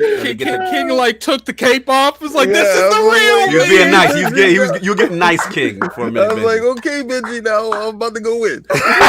All right, cool. Grounded Gamer. Shout out to the Fonz. He says, I have no faith in 343. I feel you, brother. Look, man, they got a lot. I gotta see the game before I go there. Fonz, just wait a second. Just if I could send you something, I would. Just wait a second, man. Just wait a second, man. Look, so let's get into it, man. Let's get into these topics. So first one up, obviously, the success of Grounded. It definitely kind of came out of nowhere for a lot of us. You know what I'm saying? I want to actually salute Benji at an amazing tweet that literally said Grounded was developed by 13 people in 2 years. It hit 1 million players in 48 hours, and it's still currently the #1 selling game on Steam. I thought you were about to say some like UFC stuff, and still it's still the #1. We ain't got 200, but yeah, man. So it's kind of taken the gaming world by storm in a way, and definitely want to get into that. So obviously we've seen not only the sales numbers, we've seen the streaming numbers, we've seen Twitch concurrent views. All this data that has come out in reference to this game. So my question to the realm is, we'll start with Love Benji, is like, how surprised are you? And then the other question, which I kind of want to phrase, is that as the hardcore gaming community, you know what I'm saying? Like, how does this prove that we're like the minority here as far as like projections and what games are gonna sell and stuff? So take it away, Lord Benji. What's your thoughts on this whole Grounded thing? Yeah, so first of all, in regards to its clear success, I will say it definitely caught me off guard to this level. I'm not surprised that it found a hook, that it found an audience. Survival games in general is a huge genre, really, really big. But I was not expecting this kind of performance, and I don't think Obsidian or Microsoft were either. Especially the thing that's caught me the most off guard about all of, there's tons of different data points to look at. The one that's caught me the most surprised is how consistently it's been the #1 selling game on Steam. It's been like every single day since launch. Refreshing it right now, and it is still #1. Yeah, that's shocking. Destroyed by Humans just came out. That's #2. Master Chief's 3, but yeah, and Four Guys that just came out is 4 and 5. But Grounded, as of right now, as we speak, it is still #1. Yeah, that is shocking to me. That is completely. It's not shocking it hit number one, let's say, for like 10 minutes, but for days. I mean, that's crazy. I think what it is. Who did that for you? I knew that was coming. I think what it is. All you bug snacks dudes, like right now, like when something happens and y'all don't want to see, because I know when something really hit the street. Benji, this is K-pop. This is K-pop. Now you getting it. Look at him jumping up and down. When Grounded was doing this is King right now. Grounded doing his thing. And then, you know what's funny is, I knew it was gonna be a hit when Addict streamed it. When Addict streamed it, I laughed and I was terrified for him. Same thing for me. When he was when I saw that spider, spider caught me off guard. And what's funny is I was talking about the spider right before it happened, and I went around a corner, and I felt like my heart leaving my body. I'm like, oh my god! So he kept running, and then it was mad spiders. It wasn't just one. I was like, oh, they got crazy bosses all over the place. I gotta go right, gotta go left. It got to the point where there were so many spiders that I had to jump in a soda can. Yo, I knew it was lit when my son came to me crying. What? All right, listen. So you know how you got to preload it, right? Yeah. He preloaded it before the day. He said, "Daddy, it is the 28th, and I can't play the game." I said, "What the hell are you talking about? What game you can't play?" Sit Grounded. Because that was a limited beta. I went upstairs to his room. I deleted it off his hard drive and re-downloaded it. He came downstairs. I don't know. It was probably like 20, 30 minutes later or whatever. I was getting something out of the refrigerator. He comes and gives me the biggest hug. Oh, God. He's so happy. He said, you fixed it. And ran back upstairs. And start playing it. He's been playing it ever since. That's what's crazy. What people don't realize, it's like my cousin Sage. I use him as the definition of casual gamer. Right. And I walked in the other day, and he was playing Grounded. Like he's the person that brings these numbers up. He played Sea Thieves for like 3 months straight every day. Wow. Like he plays all these survival games, and I'm like, how you like it? He's like, it's got some issues, but it's a good game. Like, and he told me it's extremely polished. Like when it comes to these type of games, the polish that's on Grounded is way above all the others. Right. Let me get back. The funny thing is, we call them casual gamers, but like people who play these type of games are hardcore. Hardcore. Facts. So let's get Benji on this again. Sorry to interrupt you. As far as your analysis with like the surprise of this, like what do you make of all it? Yeah, it's like I said, the thing that has been the most shocking to me isn't just that it was a quick spike and then gone. Right. It's that it is still number one. I mean, it doesn't take a whole lot, to be honest, to top the Steam global bestsellers at launch if you do it for a day. You know, it doesn't take that much, but to consistently for almost a week straight be number one, I mean, that means it's resonating big time. That's a big audience. It seems to be doing well on Game Pass, I'm sure, as well. And it's hugely successful. Like I put out in that tweet, 13 people made this game. I'm sure they brought in a few other people, you know, contracting and stuff to help polish it right there at the end. But the vast majority of the development was 13 people in 2 years. The budget is going to be tiny budget. That game, I can guarantee you right now today is already profitable. Wow. It's already profitable. Right now, right now, it's already a profit. I'm gonna check the most popular and see where it is. That's crazy. So so we got that this is like really stunning. I mean, again, just to see that, and just in reference to the second part of my question, Lord Benji, in reference to hardcore gamers, you know what I'm saying, and a lot of them. You know, and I'm guilty. You know what I'm saying? Like, so it's just like, when you look at the games, I guess my question is, when you look at the games that dominate the market from a sales standpoint, right? Does it surprise you that sometimes it's not, necessarily always the, narrative, single player, story-driven type game, and a lot of times it ends up being sometimes the Fortnites and the, in this case, the ground. What's your feeling on that? Yeah, this actually kind of ties into a tweet I just sent out the other day where I was saying one of my biggest takeaways the last few years in the gaming industry is there's room for everything. Yes. You have free to play, you have subscription, you have $60, you have single player, you have multiplayer. It's important to remember there are hundreds of millions of gamers out there. So, you can have both. You can have Ghost of Tsushima come out and do amazing at 2.4 million units in 3 days. And then you can have something like Grounded, which is literally as far of an opposite of Ghost of Tsushima as you can get, also be a giant success. So it's important to remember, this is something I have to remind myself every single day when I'm doing research, is to try to set aside my personal biases when I look at the data. Just when I look at the data, because I'll be honest, I haven't even played Grounded yet. I'm more of a single player. I'm playing Ghost of Tsushima like crazy. But if I'm going to look at the data correctly, I have to ignore that. I have to ignore what I like and look at everything. And, powerful statement. And if you want to get the best analysis, that's what you have to do. Facts. And it's important to remember, like, so many of us, like I mentioned at the beginning of the podcast, we get locked into our own bubble and we forget about other things. Preach. So I think Grounded was a prime example where you saw a lot of people memeing and making fun of it. And then they forget about that giant audience that loves Minecraft, that loves Sea of Thieves, that loves these games, and they're turning out. I got to give you the on to something emoji. You are on to something. Well, I mean, a lot of those people got that egg on their face. Shout out to y'all guys.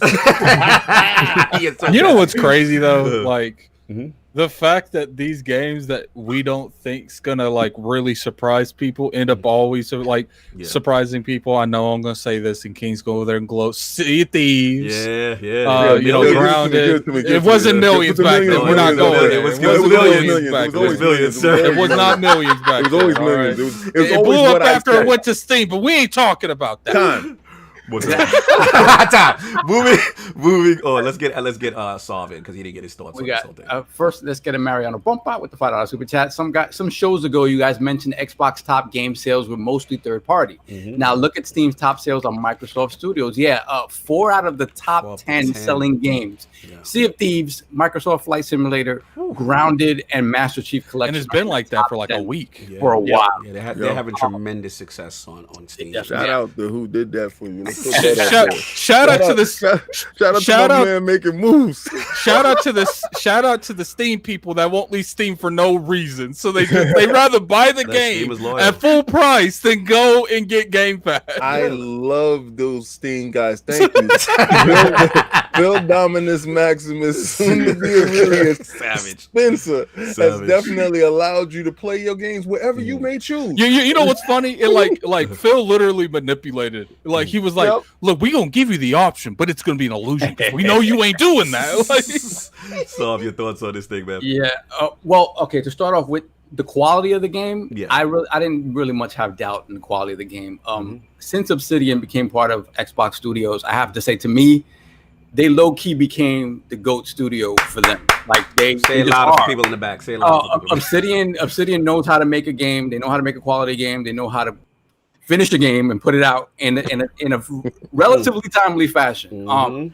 They took what was technically like a broken mess in Fallout New Vegas, but the game was fantastic. Like, these guys, to me, have taken over that top spot in Xbox Studios, and so I didn't really doubt the quality. It was just a matter of if there was a place for it in the market. And again, you have to remove yourself from those biases when you talk about this stuff, because here on the show, we're going to talk about what we like, right? And when I answer a question, I always like to see the other side of the argument as well, because oftentimes that side of the argument is the one that matters on a large scale and not what I care about, right? Not what I selfishly care about.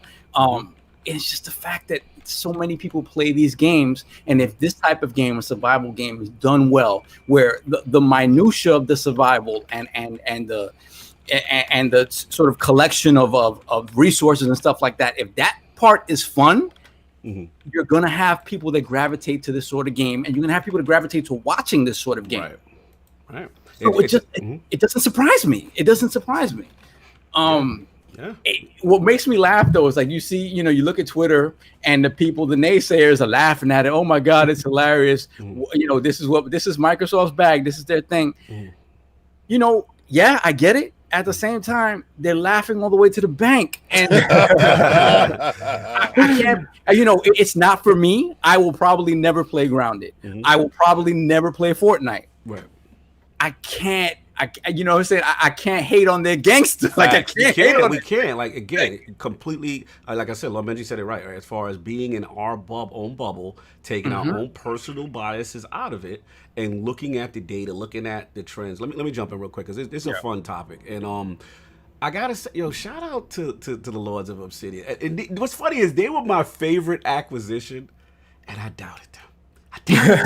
I gotta bend the knee, I admit I was wrong. I was like, who is this for? Why are they making this? You wasting resources. I think I downvoted the whole conference because of that. I saw that. I was like, you can go back. We have a reaction to that. I was so disgusted with Grounded. And then on top of that, we got, let's be real, and shout out to Stinger who's made a good point. You got social media Twitter, right? Gaming Twitter. And they're like, who wants this? You see the memes of Max with the finger. And the game is being kind of low-key clowned, right? And I'm I'm just like, oh, why are they doing this, that, and the other? But I gotta say, it's like Benji said, this is a generation, this is a different demographic. These kids play these type of games, and I think the big thing was the Twitch streaming. It's a great streaming game. The engine is clean.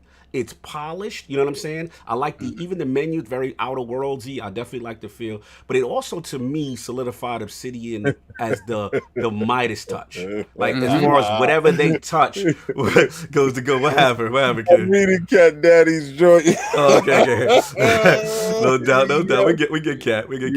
But I mean, I think. For me, like again, it solidified up as the Midas touch. Someone said Grounded over Last of Us 2. I'm done. yeah, relax. Some people are doing you listen. Some people, I know, but some people my son is not playing Last of Us 2. That's a fact. That's a fact. Grounded. It's a different thing. So the thing what I wanted to say about Obsidian with the Midas touch is that you got. For me, I looked at them like, boom, they got Outer Worlds, right? That's the Fallout game in space I didn't know I needed, right? You got that. Then we came from the conference. We everyone's put it on Switch. Remember that? Yeah, I don't even know how that happened, but we ain't gonna get into that. Then, we got Avowed, right? That seems to be that Benji, right? Data is showing that is a game that people are really tuning into. The metrics, excitement, possibly their take on Skyrim, right? With the Outer Worlds, they dethrone Fallout, and they're like, "We coming for you next, Skyrim." And it's like so you had that. So again, I'm not paying ground, and now this could be another success. Shout out to the developer who made the video. You could see he was emotional. It was really cool to see. You know what I'm saying? His response to Grounded and people take it to it. And the last point I want to say is that because of the financial success, like you said, Lord Benji, and Microsoft, they already made their investment back already. You know what I'm saying, with this 14-man team. Do you think this strategy, like as far as this, like I said, for getting it on the Steam and all that stuff, do you really think this could really help them long term, like this quote unquote Game Pass game now, Grounded being on Steam? Absolutely. I think Microsoft, honestly, I'm going to be honest with you, some of the PlayStation fans might not like it, but I think Xbox strategy currently is genius. Wow. I think that we're already seeing it pay off. If you look at Steam, I mean, three, is it 3 out of the top 10 right now? Or Microsoft? 4 out of the top 10. Yeah. Right. 4 out of the top 10. Here's the thing. People are kind of maybe don't realize this yet. Microsoft is rapidly becoming one of the biggest publishers on the planet on PC. Wow. I mean, when you're talking how many publishers have 4 out of the top 10 on Steam, that's unbelievable, right there. When you look at Game Pass on PC, when you look at, I think xCloud is going to be huge. I think it's going to do much better than Stadia ever dreamt of doing. Tying that into Game Pass is genius. So, Microsoft's on a heck of a run, to be honest with you. People are going to kind of make fun of stuff like Grounded, but I think it's important to remember Obsidian also has Avowed, right? It's not like one of these things where it's like 200 people at Obsidian made Grounded. They're not going to make anything else. We have Avowed on the way as well. Microsoft seems to be allowing their teams to kind of do whatever they want, at least from all the reports from the studios. And this was something that Obsidian felt that they needed to do. They wanted to take a small, passionate team and make Grounded, and then here you see a enormous success. Obsidian's on their way to be one of the premier studios at Microsoft. Unbelievable. Yeah, shout out to those guys, man. Just really success story. Ken, you want to wrap up before we move on? Because I know we got... Yeah, we got 320 people in here, man. Definitely hit that like button if you guys don't mind. No, it was just the fact that... Okay, let me get these. I'm sorry. Let me get these super chats first. Go get them. Okay. We got Cat Daddy with the $5 super chat. We have over 300 people in here. Give Rogue Company a try after the show, everyone. Yeah, he's just saying that because he's playing with nobody over there, so he went to 300 guys. I've been playing with that's a great game. You're gonna have to stop with that. I just had that slander on deck. Shout out for being messy. Continue. We have the wise old gamer with the $5 super chat. Sony made Ghost of Tsushima for a few OLED guys. Obsidian said, "Hold my beer and drop the grounded for the TCL majority." Who did that for you? Wow. Savage. Then we have the medic with the $5 super chat. Remember the studios Xbox picked up all had the same two problems, time and money. Yeah. All will surprise us in the future now that they have both. And you know what's funny? It's like I was telling Cognito a couple, about a week ago. I was doing research for a video that I was making. Yeah. And after researching all the studios that Microsoft bought, only the majority of them make 80 plus Metacritic games. Yeah. And the only people that don't really do it is Compulsion and Undead. That's all. Yeah. Moving on, Soph. We have Bounty Boom with the $2 super chat. Good afternoon, everybody. Hit that like button. Yeah, guys, we have over 320 in here, man. There's Lord Benji in here, man. Show some love. Hit that like button, man, and also subscribe to his channel too, Benji Sales, man. Benji-Sales on YouTube. Well, we'll definitely have to put that in the We'll definitely put that in the comment section. We're all caught up as we got to move on, y'all. Yes, sir. All right. Yeah, cool. Anyway, like I was saying, I think this fosters a level of competition with the development houses that are in Microsoft's stable. Because when one development house looks over and you see one outperforming or outpacing the next, then you're going to have a level of competition that raises all, sales. So I really think Ninja Theory is bringing it with their next outing, because a lot of people didn't feel like Bleeding Edge was that way. Right. I thought art direction, it was great. I think a little bit more curation of the game. They should have put it in beta first and left it in beta for a while and let it curate there. But it can definitely turn around. So it's going to be in Game Pass forever. Right. So I don't know if they're going to allocate any more funds to it, but we do see that those successful games that do make it, those teams will get more compensation and allowed to have different moves later on. I do feel like the moment this game came out was a success. Like they already have a bigger budget. They're like, look, like, let's give them a look.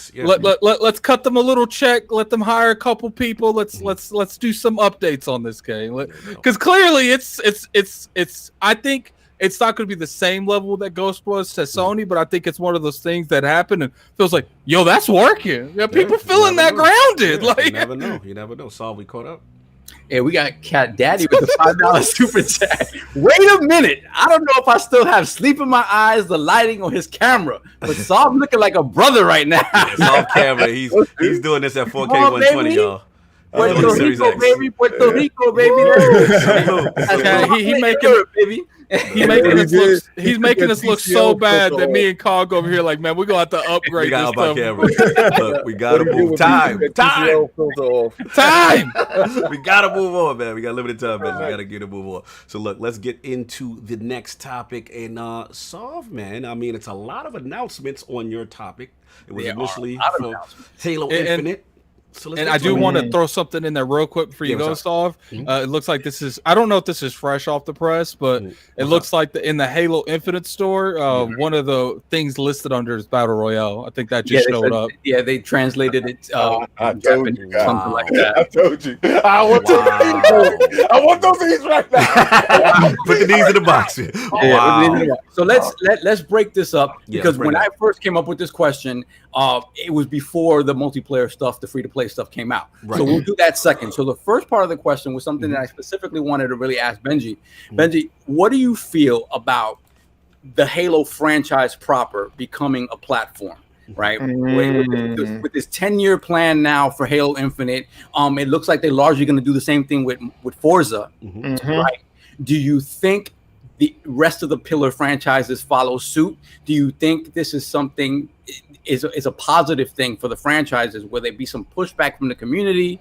And if that is the case, what do you feel that Microsoft does to sort of continue creating this sort of living world apart from the multiplayer stuff? Right. Yeah, it's an interesting question. You know, you like you said, you clearly see that it seems Forza's going to go the same way. There's no number on that game. It's just Forza Motorsport. Yeah. Halo Infinite, we don't know yet, but if you notice, Fable is just called Fable. Who knows if the plan is to just keep expanding the Fable universe over time? We don't really know yet, but it definitely seems clear that Microsoft's plan is, yes, let's get a game out there. Let's support it really long term. Maybe you see a sequel eventually.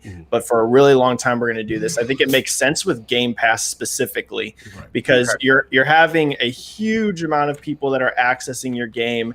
You know, they're already in. You're getting huge player numbers right off the bat earlier than you would normally if you're just selling a game for $60. So on one hand, I totally think it makes sense. The only thing that slightly worries me is you might get yourself kind of boxed in if Halo Infinite does not have good reception. Yes. You have seen games change over time, stuff like Rainbow Six Siege, for example, but that was really multiplayer focused, and maybe Halo Infinite can improve on multiplayer if it's not well received. But what about those single players and things like that, and the engine itself and the way the game looks? You know, that is the one risk when you go with this platform strategy is at least with a quick sequel, let's say 3 years. If a game is poorly received, you're like, hey, we got another shot 3 years later. Maybe we can turn this ship around. So that is the one risk you run into. We are in an age, though, where you're seeing this more and more often. Rainbow Six Siege never got a sequel, and they haven't announced a sequel coming. They said it's just going to be support on next gen. If you notice, Destiny 2. Yes, there's no Destiny 3 right now. Luke Smith got in front of that. He said they're going to put another number. Yeah. So this is a direction a lot of the industry is moving towards, especially games with multiplayer heavy. You know, you're not seeing it as much on the single player side, but I get why they're doing it. Largely, I think it's a good business move. I just do worry a little bit about, you know, maybe some of the bigger things like the very mixed reception of the way the game looks. All right, let me double down on Soft. I was going to talk to the second part, or you still have more stuff when your point? Just to that, do you think the other franchises do the same? Do they create do they create a Gears and it's just the Gears world and they just keep adding single player content to that? Do you think they would do that for the rest of their pillar franchises? I think the next Gears will be that way. Yes, I think Gears specifically for sure is probably going to go that road.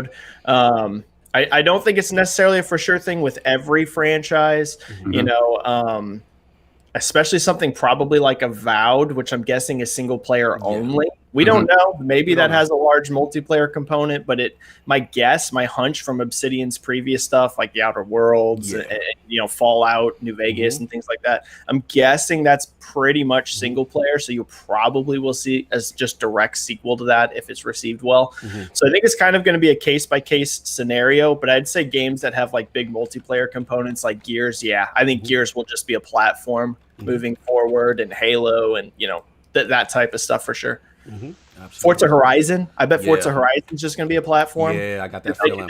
They can just introduce new areas. You know, the theme of Forza Horizon is each one's like a new country, a new place to explore. They can just drop a whole new world right into Forza Horizon. So, All right. So, I want to get the other parts of the Halo question. If you're finished with the platform part.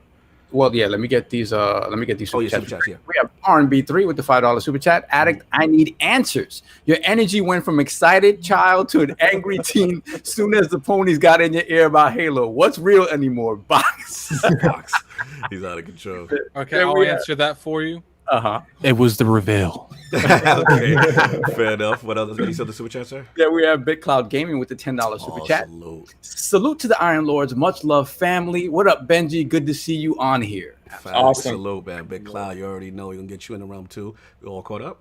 Yep, we're caught up. Cool. So let me ask this, because we got to leave it directly to Benji since we're getting close to time. So basically, we got the platform thing, all right?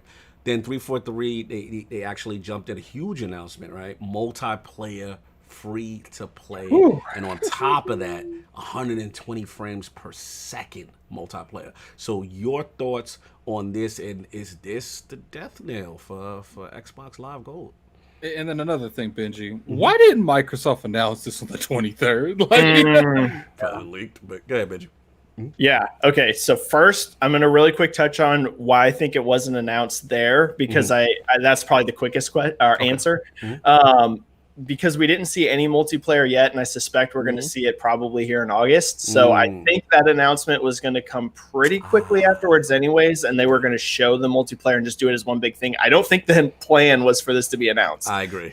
I don't think we were supposed to know this yet. Right. So I think that's the main reason. I think they wanted to be the big pop surprise whenever they revealed Twitter that definitely pushed that annount out. Yep. So I think that's the main reason there. If you they had to shut up Craig. Stop the Craig noise. That's for sure. Continue. And in regards to it going free to play, this is gigantic. I mean, truly gigantic. I don't think you can actually undersell how big it is. Right. Whenever you look at the biggest games in the world, League of Legends, Fortnite, you know, so many of this, it is in that free to play world with, you know, paying obviously microtransactions. We'll have to wait and see how they do the monetization. That's always a worry. Yeah. Anytime you go free to play, it's a little bit of a worry how you're going to get that money back because they're going to want to make money off of it. So let's see how that is.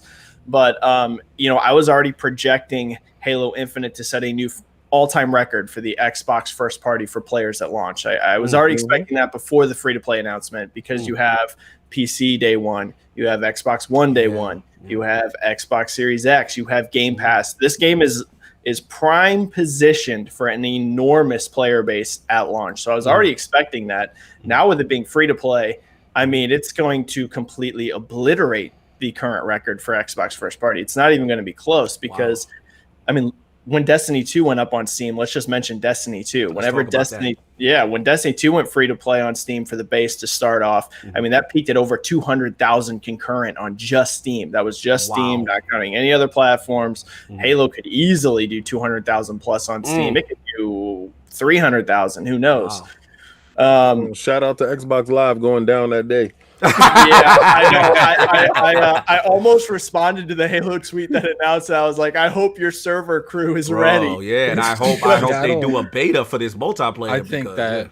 I think just the fact that, you know, Grounded is staying at the top of those charts. Like, I can't imagine what Halo's going to do to those charts. Yeah, it's going to be giant. So it's a very interesting move. I will say this sure makes me think Xbox Live Gold's going away. We already had some hints. It already started feeling weird when Microsoft wouldn't let you buy a year of gold and all sorts of things. And now Halo, the premier Xbox franchise, is free to play. Wow. I don't know. Yeah, it speaks to me that gold is indeed going on the way out. Very. Because I mean, in all sense, gold like contradicts their statements. Like they want to be more open, they want to be more accessible, and gold is literally a barrier to prevent people from doing it. Yeah, absolutely. I think the writings are definitely on the wall, just a matter of announcement. And I just want to double down on what you said in reference to the free to play part, because you know, one thing being a Destiny fan, yes, Delilah, Destiny fan, I seen the slander. So Benji was preaching a good word about them Steam numbers, so listen up. So the whole thing is you know, the thing that I think is really cool about the free to play aspect, because I think a mistake a lot of the multiplayer component games make is map packs or DLC, and then you're splitting up the base, right? So now not everybody has it. They can't play this. You can't queue in with this lobby. Now you've got that ease of entry to get into multiplayer, and with Xbox Live Gold possibly going away, you know, that could be huge for them. That could be huge. And I honestly think that even though they may not have liked it to leak this early, I think it actually helped them to offset the negative visual fidelity reception that Halo Infinite received. So what do you think about that? I couldn't agree more. I mean, right after the Xbox event, let's just call it like it is, the vast majority of online discussion was pretty negative around Infinite. It just was.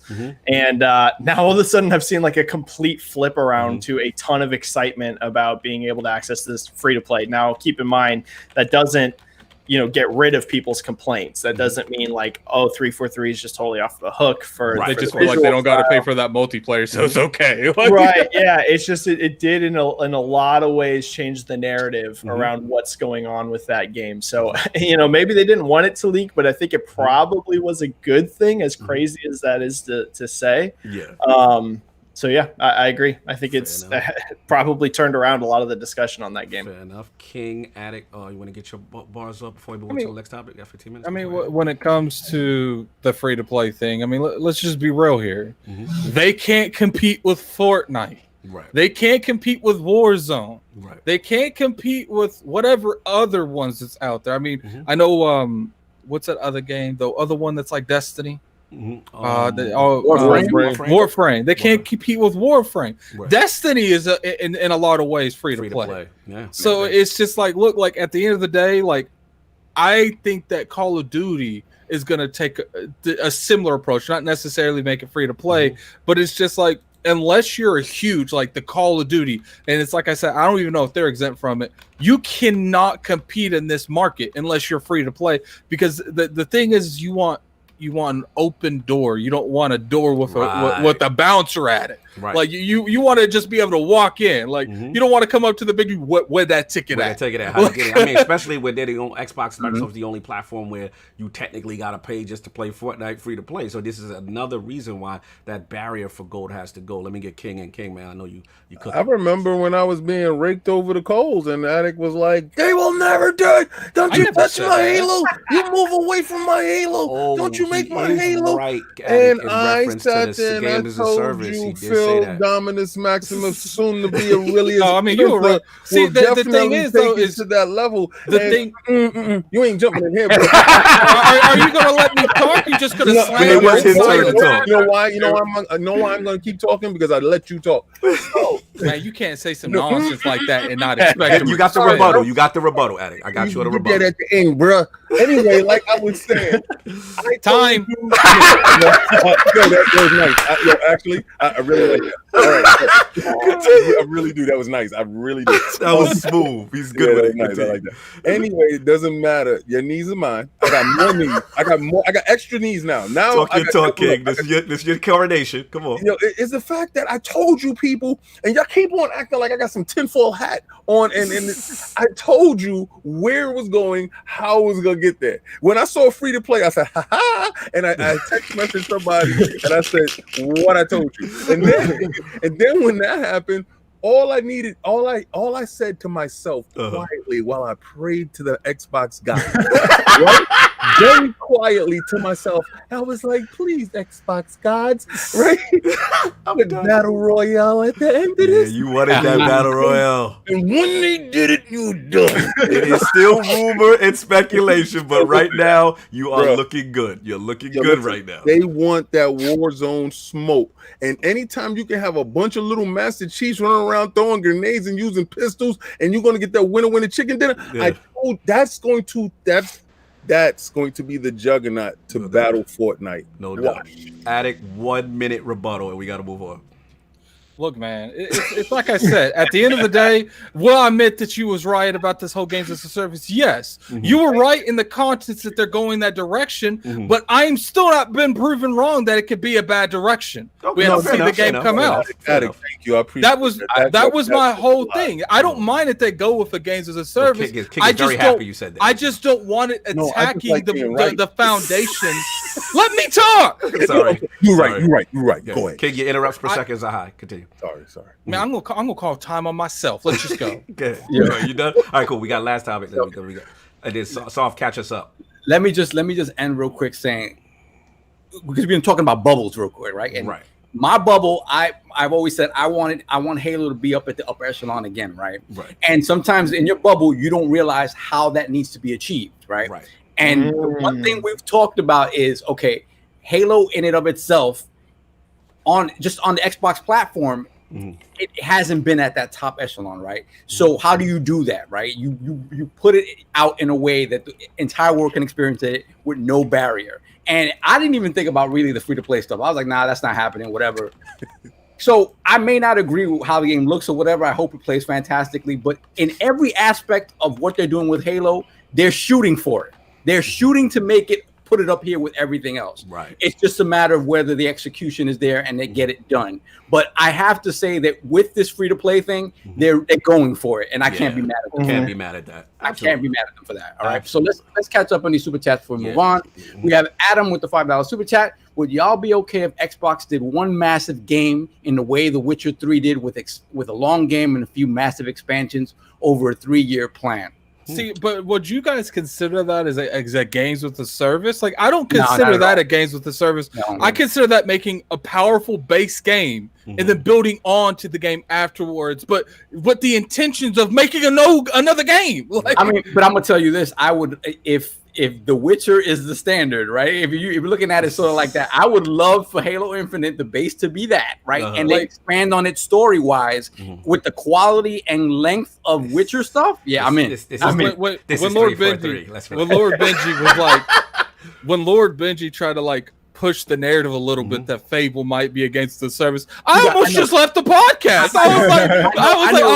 If they turn Fable, I'm saying this right now. If they turn Fable into a games as a service, I'm done. He out. Yes, we done. You're gonna be done. Moving on. Shout out to you being done. Moving on. Solve. I think I'm joking. We have the wise old gamer with the $5 chat. With the announcement of 120 frames per second, did Xbox and Craig just slap Addict and his TCL? It's okay, my brother.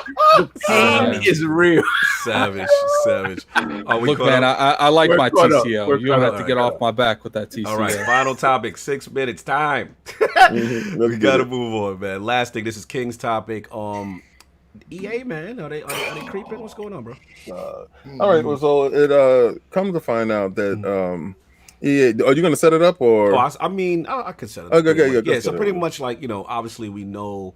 WB is an interest for a lot of people right now. We've heard the rumors with Microsoft. Obviously, we heard other people have bidded and entered into the sweepstakes. So it looks like there was, I'm gonna say, an earnings call, Benji, that EA was on, and I believe the gentleman's name, Pete Jorgensen. I can't pronounce his name, but he basically outright said it without saying it that EA is interested in big acquisitions, all the studios, that kind of thing. So basically alluding to that interest, right? So I know King kind of, wanted to talk about that. We know Microsoft was in the bidding, just let's get straight to you, Benji, because I know time's limited. What are your thought process on this? With EA in the mix, does Microsoft still have a shot here? We know a bid is in. Where do you see this thing going? What's your thoughts on it?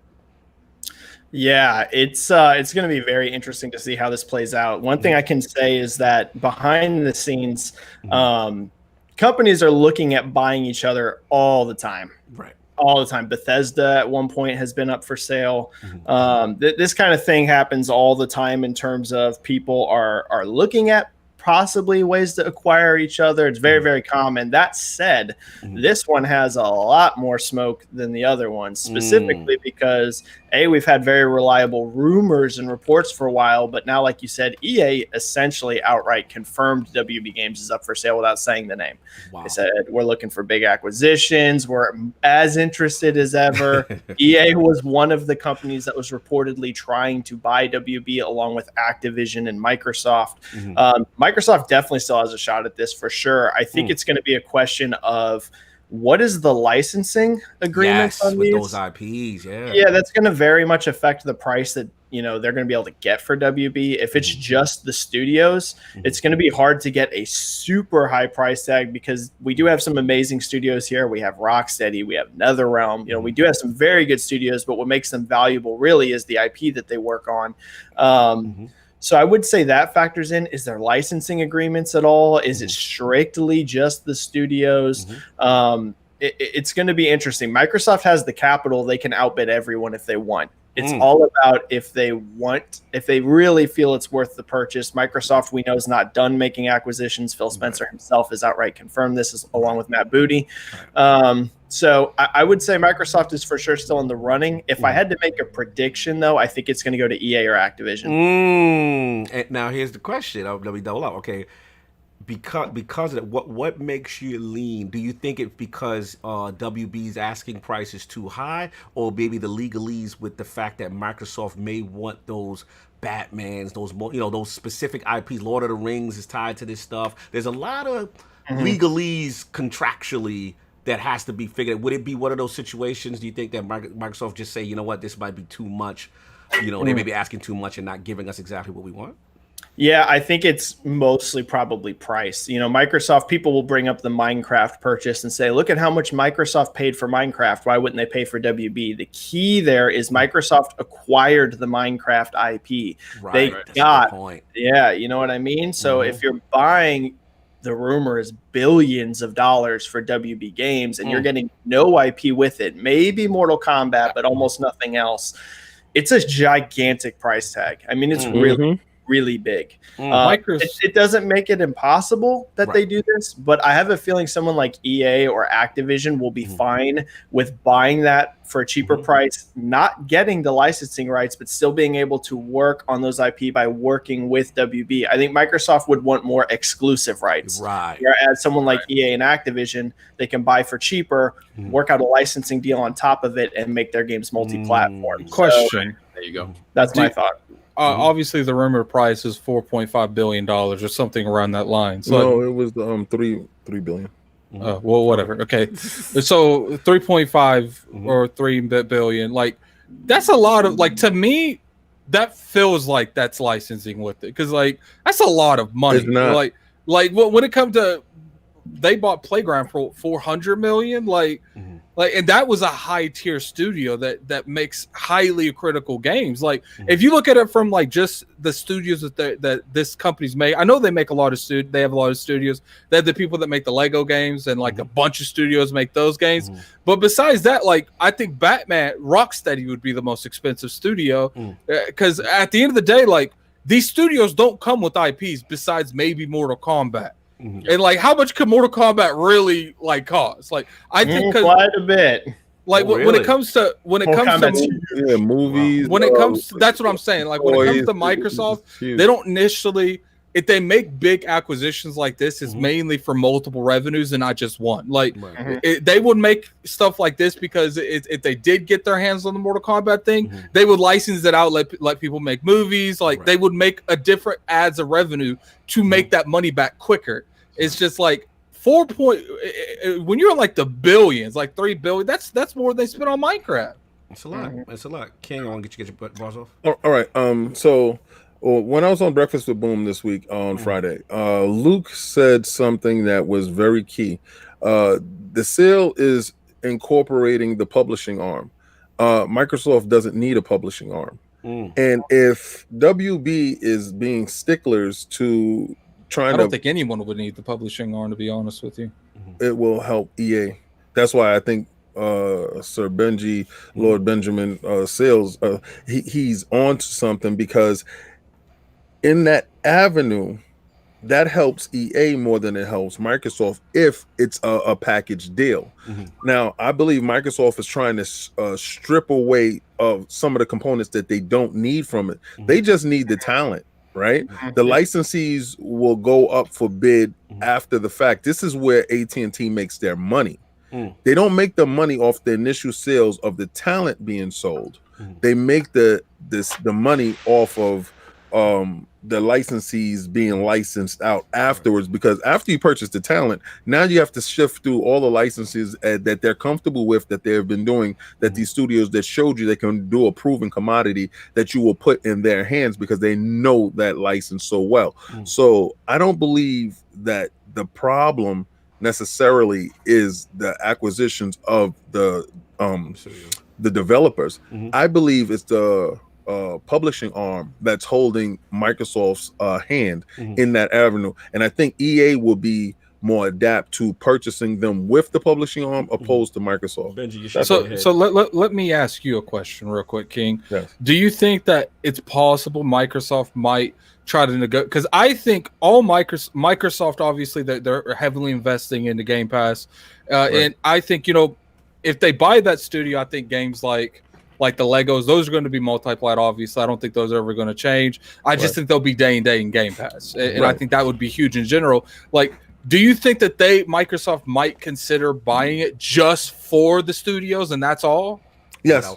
Without the without none of the licensing, nothing, just for the studio. Yes, because the studios show you that definitely have talent. I believe probably NetherRealms is the only ones that will come with I think they'll get the Mortal Kombat, right? And if they get Mortal Kombat, they have someone to make Killer Instinct. And I think when it comes to Microsoft buying, it's like I said, they have to have multiple avenues they can use it for. You have a Killer Instinct dev that they've always lacked. I think that's the reason we haven't seen a Killer Instinct because we don't have Iron someone Studios that can make it. Was sold to Amazon, right? So purchased by Amazon. I say this, and then I'm done with it. But I think the less of the two evils is Microsoft. Right. We think the developers would definitely want to go there. when it comes to these studios, because I believe EA destroys franchises and destroys development houses. Dead Space. And the reason why I say EA does this, because EA takes this view when they're purchasing a development house. They look at upper management, they look at middle management, and they keep all of upper management, some of middle management, and gut lower level workers, right? And because they have their own lower level workers that they feel that they can just plug into place. That they're paying half the price. Exactly. So we all know when we go into any restaurant, we go into any store, the people that greet us are lower workers, right? The people that are making our food are the lower workers. You very rarely see upper management. You very rarely see a manager. You have to call for a manager if something goes wrong. 9 times out of 10, the lower workers are the ones that are the heart and soul of your company.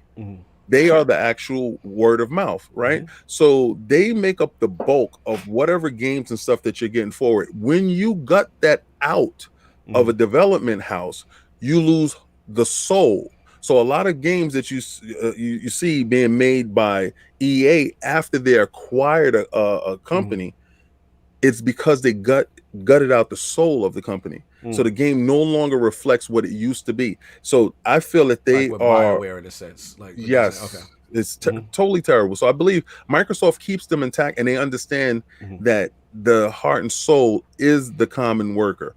So I believe that Microsoft is a better place. Yes, I'm biased. I said 100%. I will love everything to go inside Game Pass, and I would love for them to make great games. But as a whole, I would think that it's better, Let's for get those Benji's thoughts on that and then solve. No, I actually think you're spot on with pretty much everything you're saying. I would say if Microsoft buys these studios, I don't even think they're going to work out a licensing deal. I think they're all going to go on new IP or Microsoft owned IP. I don't think that Microsoft has really any interest in licensing Batman or Harry Potter for multi-platform. The only way you would see Microsoft working out some kind of licensing deal, I think, is if it was permanent or very long-term, 10 plus years. They are the only ones that can make Batman games and it's exclusive to them. Otherwise, I think you're going to see Rocksteady on new IP. I think you're going to see all these studios, like I said, either new IP or an IP Microsoft already owns. I don't think there'd be any licensing deal they'd work out with WB, whereas someone like EA or Activision would be more willing to do that on top of it. So I think those buyers are a little more enticing than Microsoft is, unless Microsoft pays big. I think Microsoft, if they really are going to do this, they're going to pay a lot of money. Yeah. So, And okay, I want to get solved because we got to keep get Benji moving. Okay, to be honest with you, Benji, like I just want your personal opinion. All right. To me, I feel like Batman's big. Don't get me wrong. Batman's huge. But if they picked up this studio, I kind of would like them to hit up Marvel and make another superhero, because I feel like Batman's kind of run its course. It's still huge. Don't get me wrong. Batman's still going to sell regardless. But I think another hero, like maybe a Black Panther or something, would reinitiate and bring breadth into the brand. Like if you literally just take Batman, let's say they can't get the brand and they reuse Batman. It's like I feel like you're going to have a lot of good positive energy, but if you just left Batman with Warner Brothers and talk to Marvel and use another one, like maybe even Spawn, I think Spawn would do good too, and put that in there, I think that would have a bigger positive energy than just another Batman. Are not happy with you right now. They are living Dizzy. They're like, no, they're killing cool. It's Dizzy, I was right with Final Fantasy VII, and I'll be right here. So it is what it is. Solve, get your bars off. And, let's go. First, let's get the $10 super chat from Slow Mo Black Slap. If EA buys WBGaming, it's going to be a lot of unemployed people really soon, either immediately in layoffs or on the studios they don't want. Or not long after, due to being ruined by EA's way of doing business. So I think my answer sort of speaks to that a little bit. obviously, yes, I would love to see Microsoft take them in. But I do agree that, for that amount of money, you would think you have at least some limited sort of licensing with some of their biggest IP. But again, I don't know the details of that, whatever. Because at that point, if you're just buying the studios and you're buying the talent, you have to think about, forget about the purchase price. You have to think about how you support these studios moving forward. They're already supporting 15 other studios, right? So do you, the talent on these teams, yes, would produce games, I think, that in a lot of ways are in genres they're not strong in, right? So it would be, I think it would behoove them to do that. It's just a matter of monetarily, when they look at how a studio runs day to day, are they willing to put that investment into those teams? And not to mention, do they even have the people to manage all these studios? And that's the thing. I mean, we know we've been talking about that they're not done purchasing, right? And they're very good at letting the studios that they do pick up sort of do their own thing. And I think these sort of devs like the NetherRealms, the Rocksteadies would appreciate being in an environment like that. So I would like to see it happen. I don't know that it happens. Now, speaking to EA, I think EA, in a lot of ways, and I'm not forgiving them for what they've done, right? But I think they've learned from their mistakes in a lot of ways, right? No. In some ways, right? Let's look at this. Grumble. I got to see a game first. Yeah. I know that you saw Jedi Fallen Order. Hold right? on, Benji said he knows something. Hold on. Oh, it's not like, all I was gonna say is I do know a lot of people that work at EA and really love it. I just gotta be honest. There are a lot of devs that really love working for EA. I'm not the biggest fan of EA, to be honest. This generation, I think EA has, to be honest, in terms of market performance, I think they've underperformed considering the IP that they have. But I do know a lot of the devs actually think that EA is a pretty great place to work. Right. Okay. They like that paycheck. I think they've learned from the Battlefield, the Battlefront 2 kind of fiasco. They put Vince Zampella in a position of power and let them do what they need to do, right? And we saw that, and we saw the results of that with Fallen Order, right? You see them, taking a game that's been run through the mud in Anthem and trying to bring that back and fix that. Right. So they realize that there's certain things that they cannot that the boardroom has to stay out of the design room and let, because that's not what the fans want, right? So you have to have a balance between making money, right, and giving the fans what they want, so you're not constantly, being talked about in the gutter. So I think if they were to take on these studios and these IP, I think they would figure that out, right? I don't think they would go in and say, "Wait, how do we monetize Batman?" Right? I don't think that's a thing. So, like I said, I would prefer them to go to Microsoft or anybody but EA or Activision. But I think EA sort of gets it that they cannot mess with these things. EA would definitely be a better buy than Activision. That's what I was about to say. Activision is 100% guaranteed going to mess it up. Activision's worst case scenario, to be honest. Notice I didn't speak their name. It's all good. If Activision buys it, I'm willing to say that all those studios will be shut down in 2 years. We gotta move on. We got time. We got 10 minutes. We got him over time. Let's get the poll and get him out of here because he is 10 minutes over. He has graced us with his extra hour. So anyway, new ILP poll will be going up with the recent success of Grounded and Microsoft IPs now having great initial success on Steam. Do you think this pressures Sony to put more first-party PlayStation exclusives on PC sooner than later? The choices are A, no, Sony still values their console ecosystem. You said no really extra, man. More than Xbox. B, yes, Sony values extra profit, only a matter of time. Or C, I don't care if they put all my exclusives on PC Master Race, I'm throwing PlayStation in the bushes. Shout out to all those who rock the vote. Salute to the video games independent analyst, the amazing Benji Sales, 2-hour marathon rock with us, gave us an extra 10 minutes out of love when we know he's a busy man. Where can the fine people find you? What do you have going on, sir? I just want to say first, thank you for having me on the podcast. It's been a blast. Absolutely love it. This might be my favorite one I've ever been on, if I'm going to be honest with you. Thank you.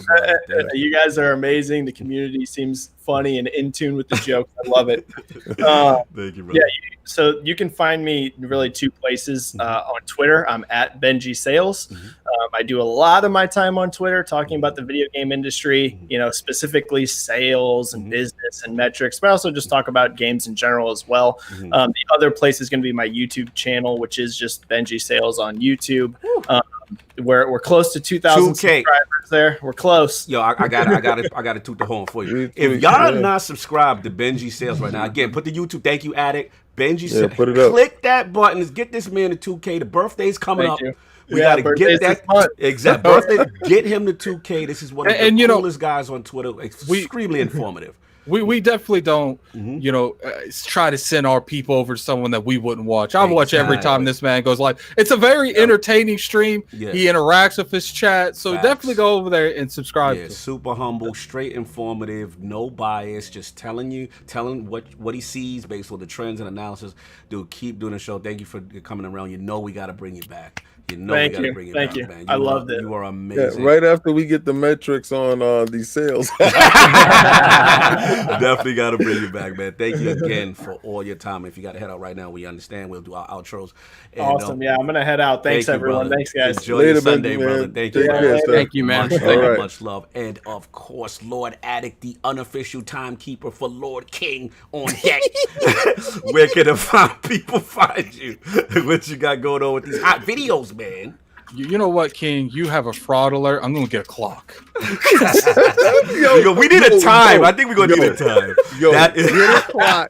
Get a clock that says time. Yes. Because how disrespectful it is when somebody talking, they got that emoji, and everybody in chat be laughing. We might have to graphic on. We might have to do that. Time emoji. Time emoji. It might be the new move, man. Okay, so got a couple updates. I talked to the Lord, so we've all agreed that we're gonna all stream Grounded eventually. We need I'm just giving you guys. Solve told me. Solve face. Would be able to. Solve said Battletoads. Solve said Battletoads. Nobody even talked about how hot that Battletoads. Okay. I guess it's not Grounded. It's gonna be Battletoads. All right, Battletoads. I don't know how I feel about that. I want to do Grounded though. I'm down for either. Okay, so how about this? Both? We would do Battletoads. Like we can't do both. Hold up, give me a second. Time. we will do Battletoads. We'll do Battletoads because that's all the Lords want to play. And if we get over 100 members, we'll do Grounded. Okay. Well, we can put it up to a vote to the round. Battletoads ahead of Grounded. Grounded is the success. Grounded is first. Listen, it is what it is. Look, man, you got to talk to Solve. You got to talk to that man. Talk to Solve. Solve. You got, I don't know. Get Kaibatsu to do Grounded with you guys. Oh, my God. Jesus. Cool. We know how you are with finishing games with friends anyway. We got to get him out of selfish single player. We definitely gonna have to call you out on that. How did I finish the game? You were supposed to play with that man. My man came to the rescue. We got those Solve. Go Solve. Put the bushes in for Solve, y'all. We got to get him to play some multiplayer games with the Lord. I will dive headfirst in those bushes every day. Oh my God. Say Solve. Which one y'all want him to play? Time. Okay, so obviously I'm doing a lot more content on my actual YouTube channel. Definitely go, Gaming Addict. You can go over there, check that out. I'm on Twitter a lot here lately. I'm doing a lot of dumb stuff over there. So you can definitely subscribe to follow me on Twitter at Lord Addict ILP. And you can I'm gonna go on Amazon right now and buy a clock. So you can see me there. No, there gotta be something that says time that you can just be like, oh wow, hold on. We gotta get the Lord. Oh, that's George Jameson. Let me get Jameson. You get the one before. Let me get Jameson. Shout out to Lord Jameson. That's the homie right there.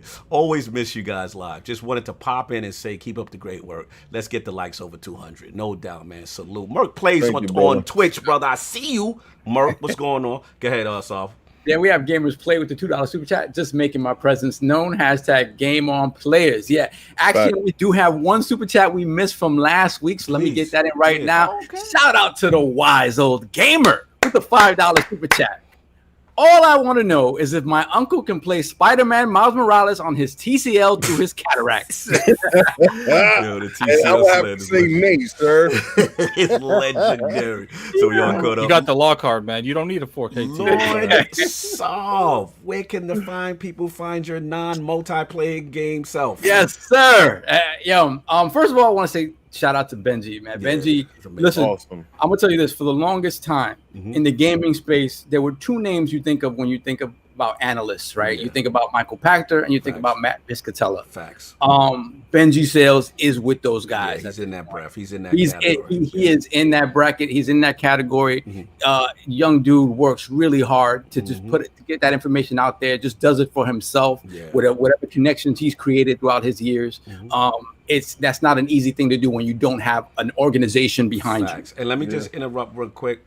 You know, for the fan, stop attacking Son on Twitter, because I see it in a couple times, you know what I'm saying? Yeah. If the numbers that he reports ain't to your favor or whatever, don't go after the man personally. Because I saw at one point, I was meaning to talk to when he was live, at one point he was thinking about getting off Twitter, and I was like, no, like, you're so informative, brother. Like, people really respect what you got to say, so show him some love. And if you don't like the news, then just don't like it or retweet it. But don't be commenting, attacking the man profile, or it's because the numbers ain't go your way, the stats ain't flow your way that week. Like, we got to stop that. But anyway, sorry, continue. So I just tried to get that off. Yeah, that's the reason these video games are so toxic, man. Yeah. It's crazy. Goodness. Then we have J-Dub as a show with the $5 super chat. Yo, King, I didn't know Santa was on the panel today. Tell him I want a Series X.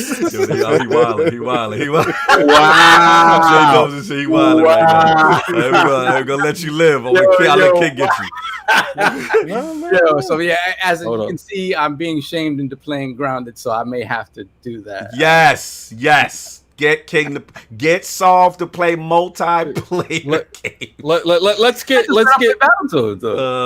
Look, I'm sorry, Solve. I have to wear a trucker hat with overalls. Got no sympathy for you. Okay. Yeah, facts. We gotta get that done. We gotta get expedited shipping on your truck. I don't know what it's still not here. Yeah, that's still not. We got to set a second order. Somebody running past his house wearing it.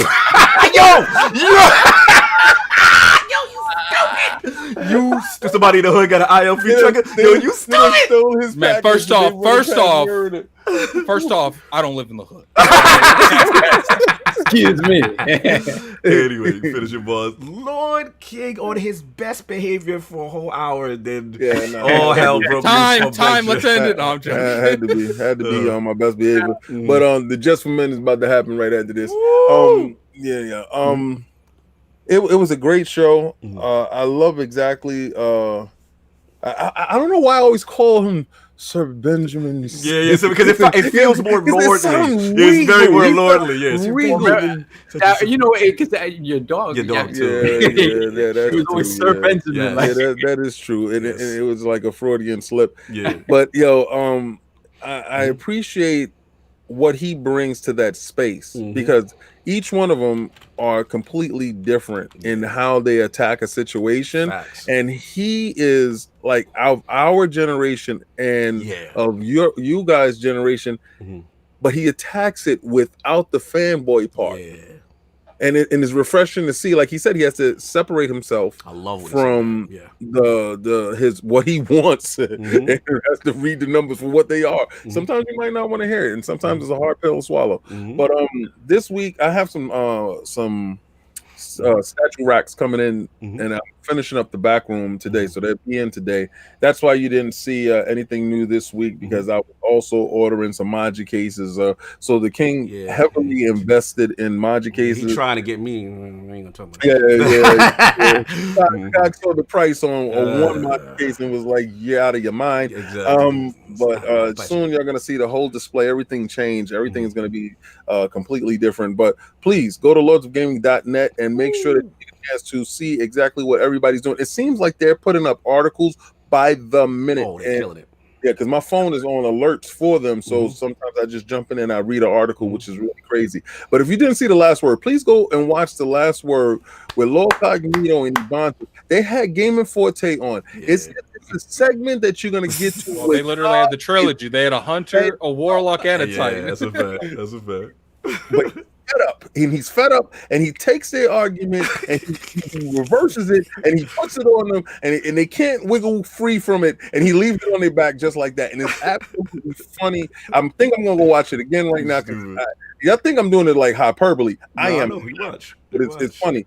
But also catch me on Fridays at 9 p.m. on Golf Castle X, the best statue show in the universe. Oh Lord, you done got Forte to respond. Oh God, here we go. Shout out to Forte, the $5. Great show, guys. Please tell Cog if you're going to change the main perk on a weapon, you should just make a new weapon. Hashtag leave pump mode in the past. Damn it, Forte. We ain't going down this time. We can't time the super chats. I got. No, we ain't. I'm talking about you're a bundle with the super chat. Let's I'm reading it. That's his. You out of control. Continue.